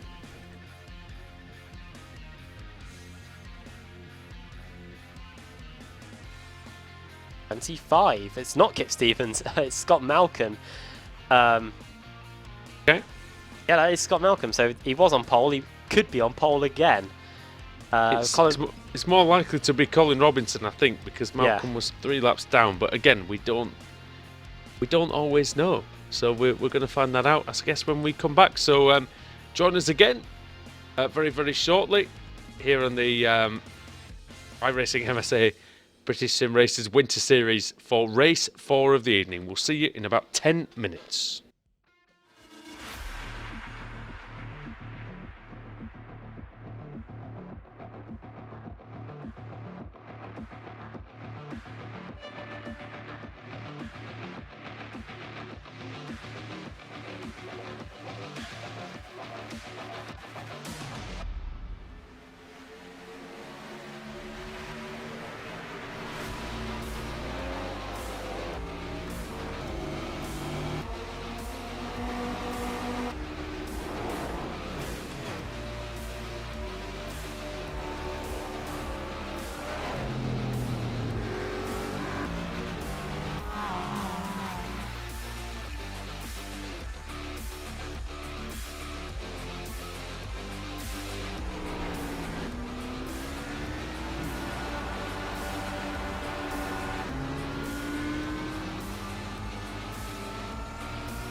iRacing.com is a sim racing game that combines a true-to-life racing experience with an online community of virtual racers from all over the globe. iRacing offers a multitude of officially licensed cars and tracks, laser scanned with millimeter accuracy. Their car models and mechanical systems are based on real-world physics and engineered in cooperation with manufacturers and race teams. iRacing's web-based interface allows members to compare stats and test drive any combination of car and track instantly. Their skill license system ranges from rookie to pro, ensuring members are always pitted against those with similar skill sets. Members are able to sign up for a weekly race series, compete in time trials, host a private race with friends, and participate in racing leagues created and run by the community. With over 60,000 members, iRacing works in partnership with renowned motorsport organizations like SRO Motorsports Group to deliver virtual races based on the real-life Blancpain GT series. iRacing's Blancpain Endurance Series features team racing, giving members the ability to build a team and participate in races ranging from 3 hours to 24 hours. Additional partners include NASCAR, IMSA, V8 Supercars, IndyCar, allowing members to race in their very own 24 hours of Spa, Bathurst 1000, Daytona 500, and many more. iRacing.com, delivering the most authentic racing experience short of getting into a real race car.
Truex in the outside, contact made. 56 slides it at a 4. Who's going to be at the stripe? Dead even, give it to Ryan Truex. Truex is your winner over Tandy.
The final time tonight, the iRacing MSA British Sim Races Winter Series.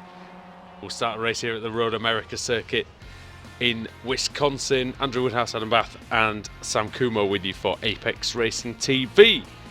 Now, Adam, overcast conditions, 21 degrees air temperature, 21 degrees track temperature.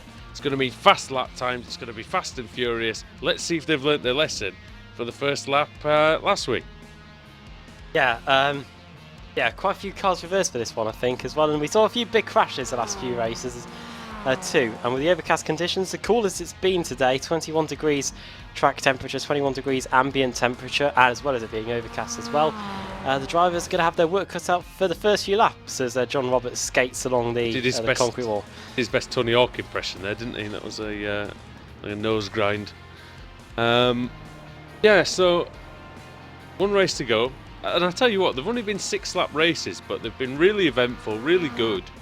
And it really is week by week starting to just make my mouth water for the Pro Series. I'm really, really looking forward to it as we've got another grid signed up of about 45 full-time drivers. Yeah, we got the finale of this series next week. And then we've got a few weeks before the Pro Series starts in earnest again. I haven't got a schedule handed to us just yet, but if the last 2 seasons are anything to go by, the last 2 years, we're going to be starting at Phillip Island again. Usually the case. There was a provisional schedule that, if you give me a minute as they go under the cheese bridge there, I might be able to find that for you. But I don't think it was the... it definitely wasn't a confirmed schedule, is what I'm trying to say. I think it usually starts the same week of Formula 1, to be fair, because Phillip Island is supposed to tie in with the whole Melbourne Grand Prix. Yeah, that's about the same week, isn't it? So Phillip Island on the 23rd of March is what they're provisionally slating to be the first round. Then we go to Brands Hatch Indy. Yep, to tie in we're with going to go next. To tie in with the first BTCC race meeting of the season. Put my dentures back in. Watkins Glen International then Donington National, and then Barber Motorsports Park before we go for the first time to the Milwaukee Mile. Wow, is that the United States? The oval, yeah. Yeah, that is a great oval circuit. It should translate pretty well for the Kia Optima, I think, considering what we've had at Twin Ring Motegi in the past. Yes, because turn 1 and 2 different completely to turns 3 and 4 as Roden. Then Summit Point, Indianapolis, Alton Park, Nürburgring, Motegi and Montreal, they all make up the first portion of the season before there's a week off for the season break, and then we return after that with Le Mans. So that's what's on tap for the first part of the BSRTC season 2017, at least that's what we think. Don't forget as well, Adam, in addition to 40 odd full-time drivers and reserves, we'll also have a lot of privateers coming in and out during the season, which we do normally get. Yeah, maybe even some of them from this commentary box. Who knows? Colin Robinson starting on pole position now. Yeah, why not? Watch out, people. Mr. Woodhouse could be back in Montreal. Forston return starting second. Dave Christie third. Opportunity to show us what you're made of, Dave. Cesario Rizzo 4th. Peter Van Gool 5th. 6th Mark Woodhouse. 7th Jamie Ayres. 8th Simon Roden. 9th Michael Blake. 10th Lee Barmer. 11th is Stuart Atkinson, but we're getting ready to go. Yeah, here we go then. An early light formation.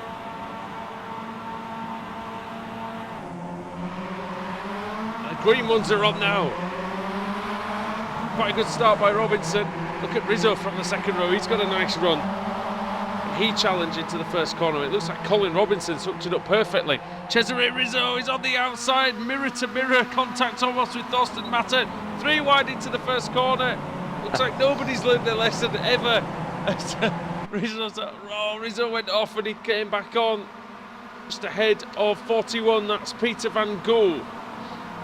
To say that was definitely assertive there by Forster Matern, diving through the middle to get the lead. And now we go onto the back straight. So let's hope we don't have any crashes here. Has been in the past. Brilliant job by Mattern, it really was, to take away that position from Colin Robinson. Robinson's trying to fight back down the isn't back straight. Probably a corner knowing. Oh, Dave Christie! Oh, like Linford Christie, just jumping the gun there, Sly. Well, attempts, and now he's going to have to do a 3-point turn once everyone's gone by. So from 0 to 0 there. It was a good attempt, I think we'll put it down as, possibly. A-star for effort, maybe. Dave. Never seems to go quite right for him in this car. This now means that Matern continues to lead. Robinson second, Van Gool third, going into turn 7. Now Great into job the carousel. Great job by Thorsten Matern. Now he's getting his head down and trying to pull away from Robinson. If he can do that, it's proved difficult for a driver to get the lead and keep it. Although saying that, Alex Smolensky got a good advantage, as did Alex Lauritsen, but one of those times was due to a big crash behind. Oh, goodness me. Nathan Davis. Matern had a big slide through the kink. One of the fastest parts of the course. And now look at Rizzo, who's in with a shout as well into Canada Con. Oh. Van Gool! Oh, no, Van Gool he's been down hit the by middle. Rizzo. Rizzo's hit Thorsten Matern. And I can hear some contact behind. Well, Davis has had a problem, as you said. That wasn't to do with that, I don't think. Who's leading then? What? Roden's Roden, gone. I can see him. Oh dear. Bill Mitchell, more like Peggy Mitchell, get out of my track. But yeah, well, there you go. Get out of it. Van Gool. Oh, there's someone on the grass trying to get past. Oh, it's Lauritsen. Oh wow, made his own bit of track there. Someone's into the pits. Bodies is in. Well, at least it's worked from the point of view he's still on the course.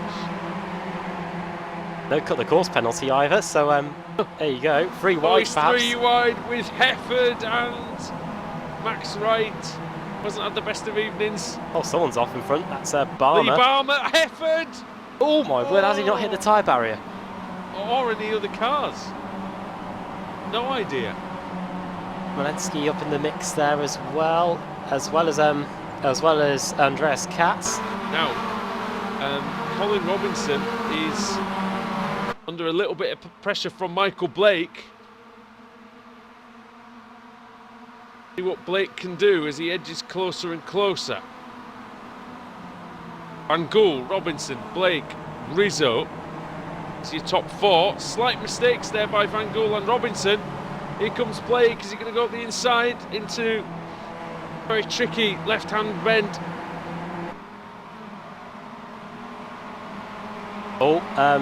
Tough corner apex. that, Adam, because you can't often see the apex.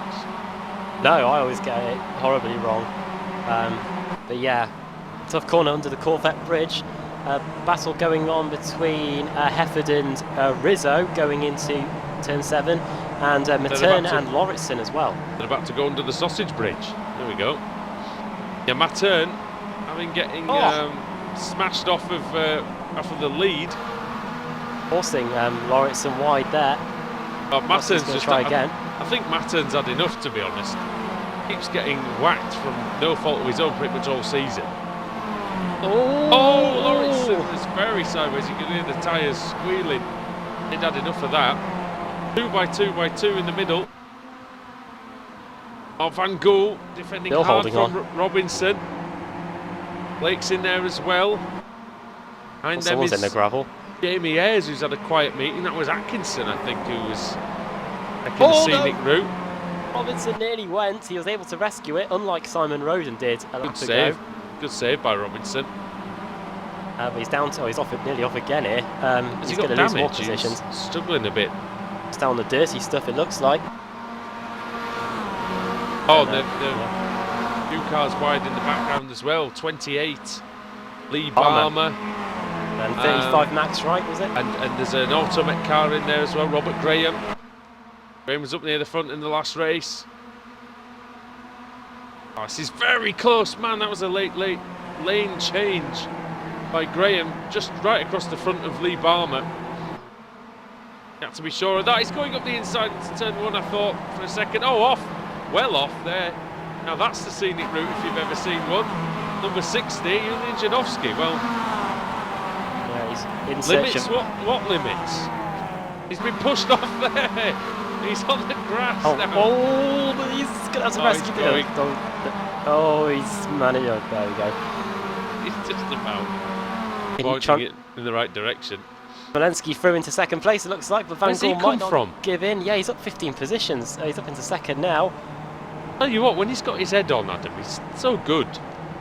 Suzuka East wasn't his finest hour, was it? Turning into be his finest hour here. He did win a race, didn't he? Suzuka, Oh, though, I've after cursed all him. that? You have cursed. Oh, bash! Oh no, there you go. Jamie Ayres into the rear suspension, and I think both men are lucky that didn't result in 2 broken cars. And here comes Andreas Katz, the German, on the prowl. I tell you what, when you see someone like him on your relative, you get a bit twitchy, don't you, Adam? Because even if you're in the lead like Peter Van Gool is, where's Michael Blake gone?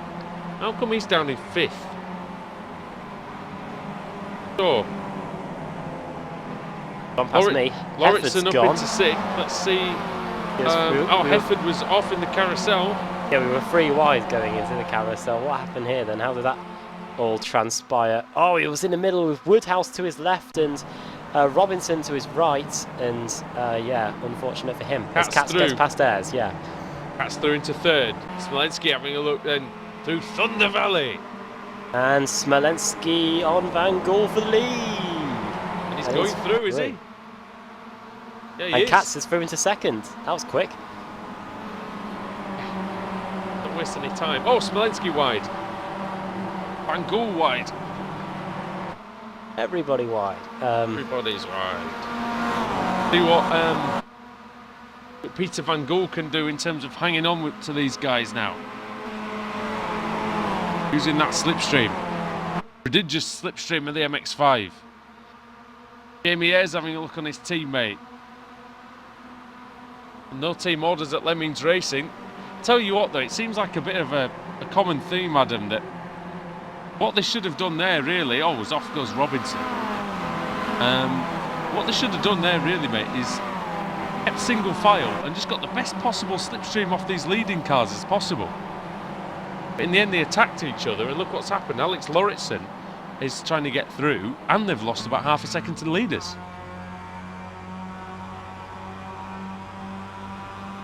They're done with just staying single file for a little while. Yeah, because that's how much you lose time. Here he comes then for the lead. Yeah, and instead of being like 3/4 of a second behind, they'd be right on the tail of Andreas Katz now. As he takes the lead, there might have even been opportunities for Van Gaal to take the lead there, but didn't transpire like that. Lensy's got some understeer in that car though. I see him running wide a lot. Oh, that's Elian Chepelevsky who almost lost it. Big time. And Lauritsen now going through just ahead on... Oh, it's the contact. I think Blake has hit Jamie Ayres. Oh, and Atkinson's involved. Blake's around. Oh, big crash in the middle of the pack. Oh, it's a pile up just it's before the Atkinson. sausage bridge. All sorts of people in trouble there. Let's have a look. What was it? Was it Michael Blake hitting Jamie Ayres? Oh, it was. Smash. Keren got punted by Atkinson up the rear end. Oh, there's an Apex car that got smashed and it's now got no front end. That's Nathan Davies, I think. It wasn't Nathan Davies. It was... oh, was it? I don't know, but anyway. Oh, off goes Hunt. Just rejoins ahead of Gore. Yeah, 6th place. Tell you what, the top 8, they've all gained 8 positions or more during their various races. Yeah. I don't think he's not giving up either, to be fair. No, nor should he. Definitely not. Had some good pace out there. He's the fastest man out there for most of his race victory. Was that race 2 or was that race 3? Can't remember. Race 2 or race 3 that Smolensky won tonight? Smolensky won race 2. Race 2, there we go. Race 3 was won by Lauritsen, yeah. Go. Top 4 though, looking pretty tasty here as we go onto the back straight. We've got Lauritsen, we've got Van Gaal, we've got Smolensky, and then that nice group behind of McCarran, Hunt and Gore. Oh, We've Steve lost Richardson Richardson. spun or been hit or one or the other. On the main straight of all places, the known as the Road America Straight. Have a look. Oh dear, it's been a big one. It's Dave Christie again. Oh no. No. Oh, Rizzo got helpfully spun into the pit lane, but then got disqualified. Before he could make it there. Oh no! In fairness to Dave though,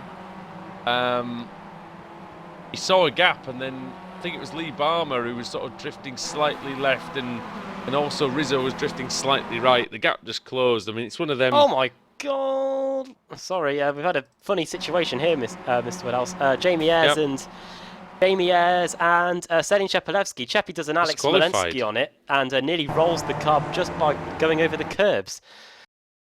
Look, where's that? Is that the slow chicane? Let's have a. Oh no, let's have a look then. So it's on the inside. 5. Oh! Oh my God! He nearly did it again when I've just gone back to live. How is that even possible? He nearly did it again then. Boom. Yeah. Selin Shepelevsky nearly did it again going into turn 7. What is happening out there? I hope Sam's getting that on the cameras, because that's just... Yeah, if you just fast forward it a little bit more, he goes into the left-hander just before the sausage bridge, turns in, and it nearly does it to him again. Wow. Look. He was in third at the start of the lap, I should say. Dan Hunt now leads out. Oh no, he doesn't. Ignore me. I forgot to scroll God, yeah, up. it's doing all sorts to him, isn't it? Wrestling about with him. It's crazy. There's something seriously wrong with that MX-5.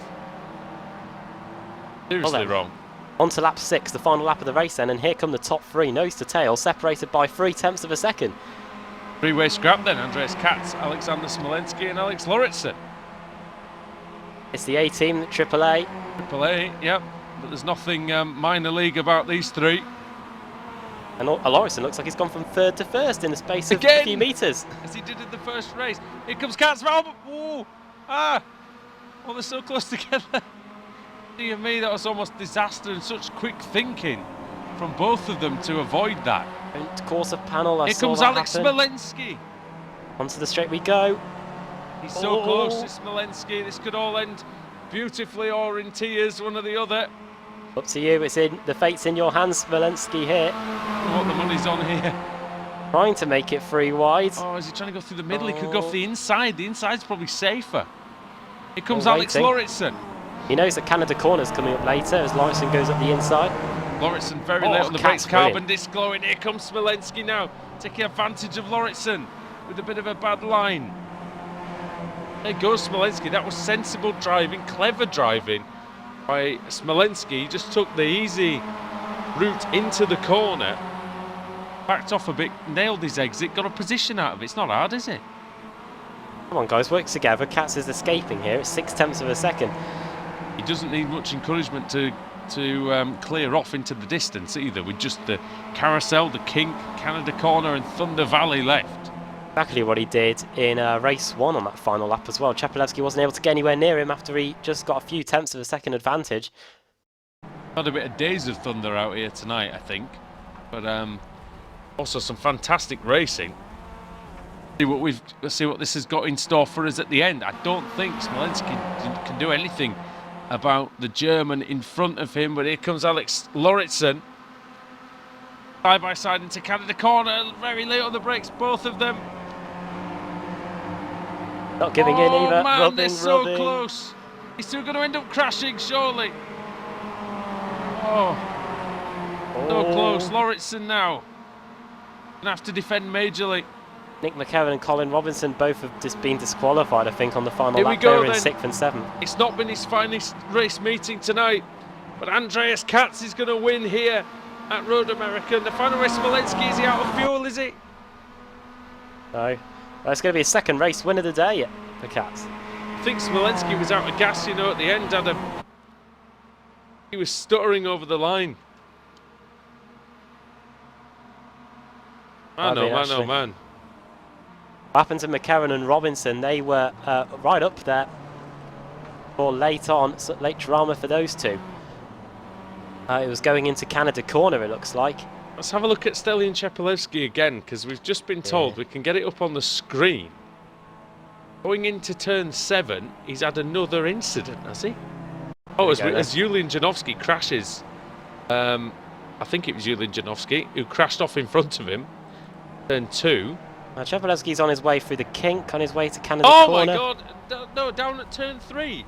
Look what happens to him at turn 3. Rewinding the tapes. US turn 5. Oh my word! Oh yeah, goodbye. Turns in. Jeremy Clarkson called. Yeah, he needs Gimmick infringement is that? He needs what on earth has happened there? It's a good he needs job Phil Oakley or Peter Stringfellow to turn him back on his side. Oh, there we go. He's back on his side now. It's a good job that he's got a roll cage on that thing. So turn 3 was there. What happened then? Through with all the grace of a ballerina or oh, something. and there you go. triple Salchow or something. Oh, he's just done it again. He's just rolled it across the line. Well, there you go. That's one useful feature that you get with a Mazda MX-5 if you damage it. Something must have happened to him though, in terms of he must have just received some really strange damage earlier on in the race. Well, something similar to what Smolenski had at the Nürburgring, didn't he? Did he roll it on the last corner as well? No, he rolled it after the line. I think he knew he could. We lost Colin Robinson and Nick McCarron on the final lap. Those two, Colin Robinson went straight into the back of Nick McCarron going into Canada corner, and that instantly disqualified both of them, which gave some useful positions to Kip Stevens for one, and Kip Stevens 10th place after starting in 26th place, so it got good for him at the end. Very good. It's a very good result, really. Cars that started inside the top 10 that finished there, we had 3. It was Van Gool, Woodhouse, and Mattern. And they're still crashing on their way back to the pits. Is that just Cheppy crashing? Oh no, Cheppy's given up on that expedition. I've never ever seen a car do that before, but that's one for the Apex Racing TV annals, the blooper reel. No doubt. Caught on camera, or whatever you want to call it, yeah. You've been framed. You've been framed. Yep, Rick rolled. Yeah. All sorts of issues there though, and but he still finished the race. That's important. Yeah, 18th place, 1 minute and 18 behind. BSR TC drivers do the funniest things. Andreas Katz takes the win then, 6/10 of a second ahead of Alex Lauritsen. Third for Alex Smolenski, so the Alexes and the Andreases locking up the podium. Peter Van Gool finishing 4th, 5th for Richard Gore, 6th for Dan Hunt. Good second half of the evening for Dan. Rob Graham 7th, 8th Mark Woodhouse, 9th for Forster Mattern. Cheppy rolls, the new delicacy. Yes indeed, Sam Kuma. 9th Forster Mattern and 10th for Kip Stevens. 11th for John Roberts, 12th for Michael Blake, 13th Max Wright, 14th Stuart Atkinson. I think he was off as well at one point. I think he was facing the wrong way. Nathan Davies in 15th place, 16th for Julian Janowski, 17th for Roy Verke. Then there's Stanislav Chepalevsky rolling his way to 18th place. Never had a Bulgarian roll before. There you go. Yeah. You have now. I don't know if it tastes any good, but it looked good. Well, it's maybe not. A bit gravelly. It's a little bit gravelly by the looks of it. 19th for Tristan Bodis, 20th for McCarron, 1 lap down. Robinson also a lap down, the pole sitter. Of course, those two got disqualified late on. Malcolm a lap down, then it's Jamie Ayres 2 laps down along the lead. Barmer, Christie getting involved in 2 incidents, I think, went for the lead as well at one point. Stefan Hoog, well, it's been pretty much a night to forget for him. Steve Richardson 27th, Steve Hefford 28th, and then Rizzo, well, he got disqualified, didn't he? He finished in 29th, 3 laps down, and Simon Roden, he went off whilst nearly at the front. Actually, he went off in a Bill Mitchell bend on the opening lap of the race, and we never saw him again after that. I think that was Dave Christie's YOLO moment, wasn't it? Going for the lead there. I regret nothing. This is it. Oh, and you know what? After such a fun, enjoyable night's racing, we regret nothing either. That's about it from us here tonight on Apex Racing TV. We'll be back with you at the weekend. We've got all sorts of series lined up. We've got the final of the BSR Kia Cup. Is that right? No, it's the MX-5. MX-5, the final sorry. round, yeah. I knew one of them was. MX-5 Cup. BSC Supercars as well, I think, this weekend. What's that? We got V8 supercars this Yes, we weekend. do. Pen Power V8 Supercars, that is on Saturday evening from about 6 o'clock here on Apex Racing TV. Then we've also got a full slate on Sunday as well with the IMSA Sports Car Series leading the way. Right then, so from myself, Andrew Woodhouse, from Adam Bath and Sam Kumo, that's all from Road America, and that's all from the iRacing MSA British Sim Racers Touring Car Championship. Join us next week as it will all come to an end at Le Mans for the final rounds. We'll see you then.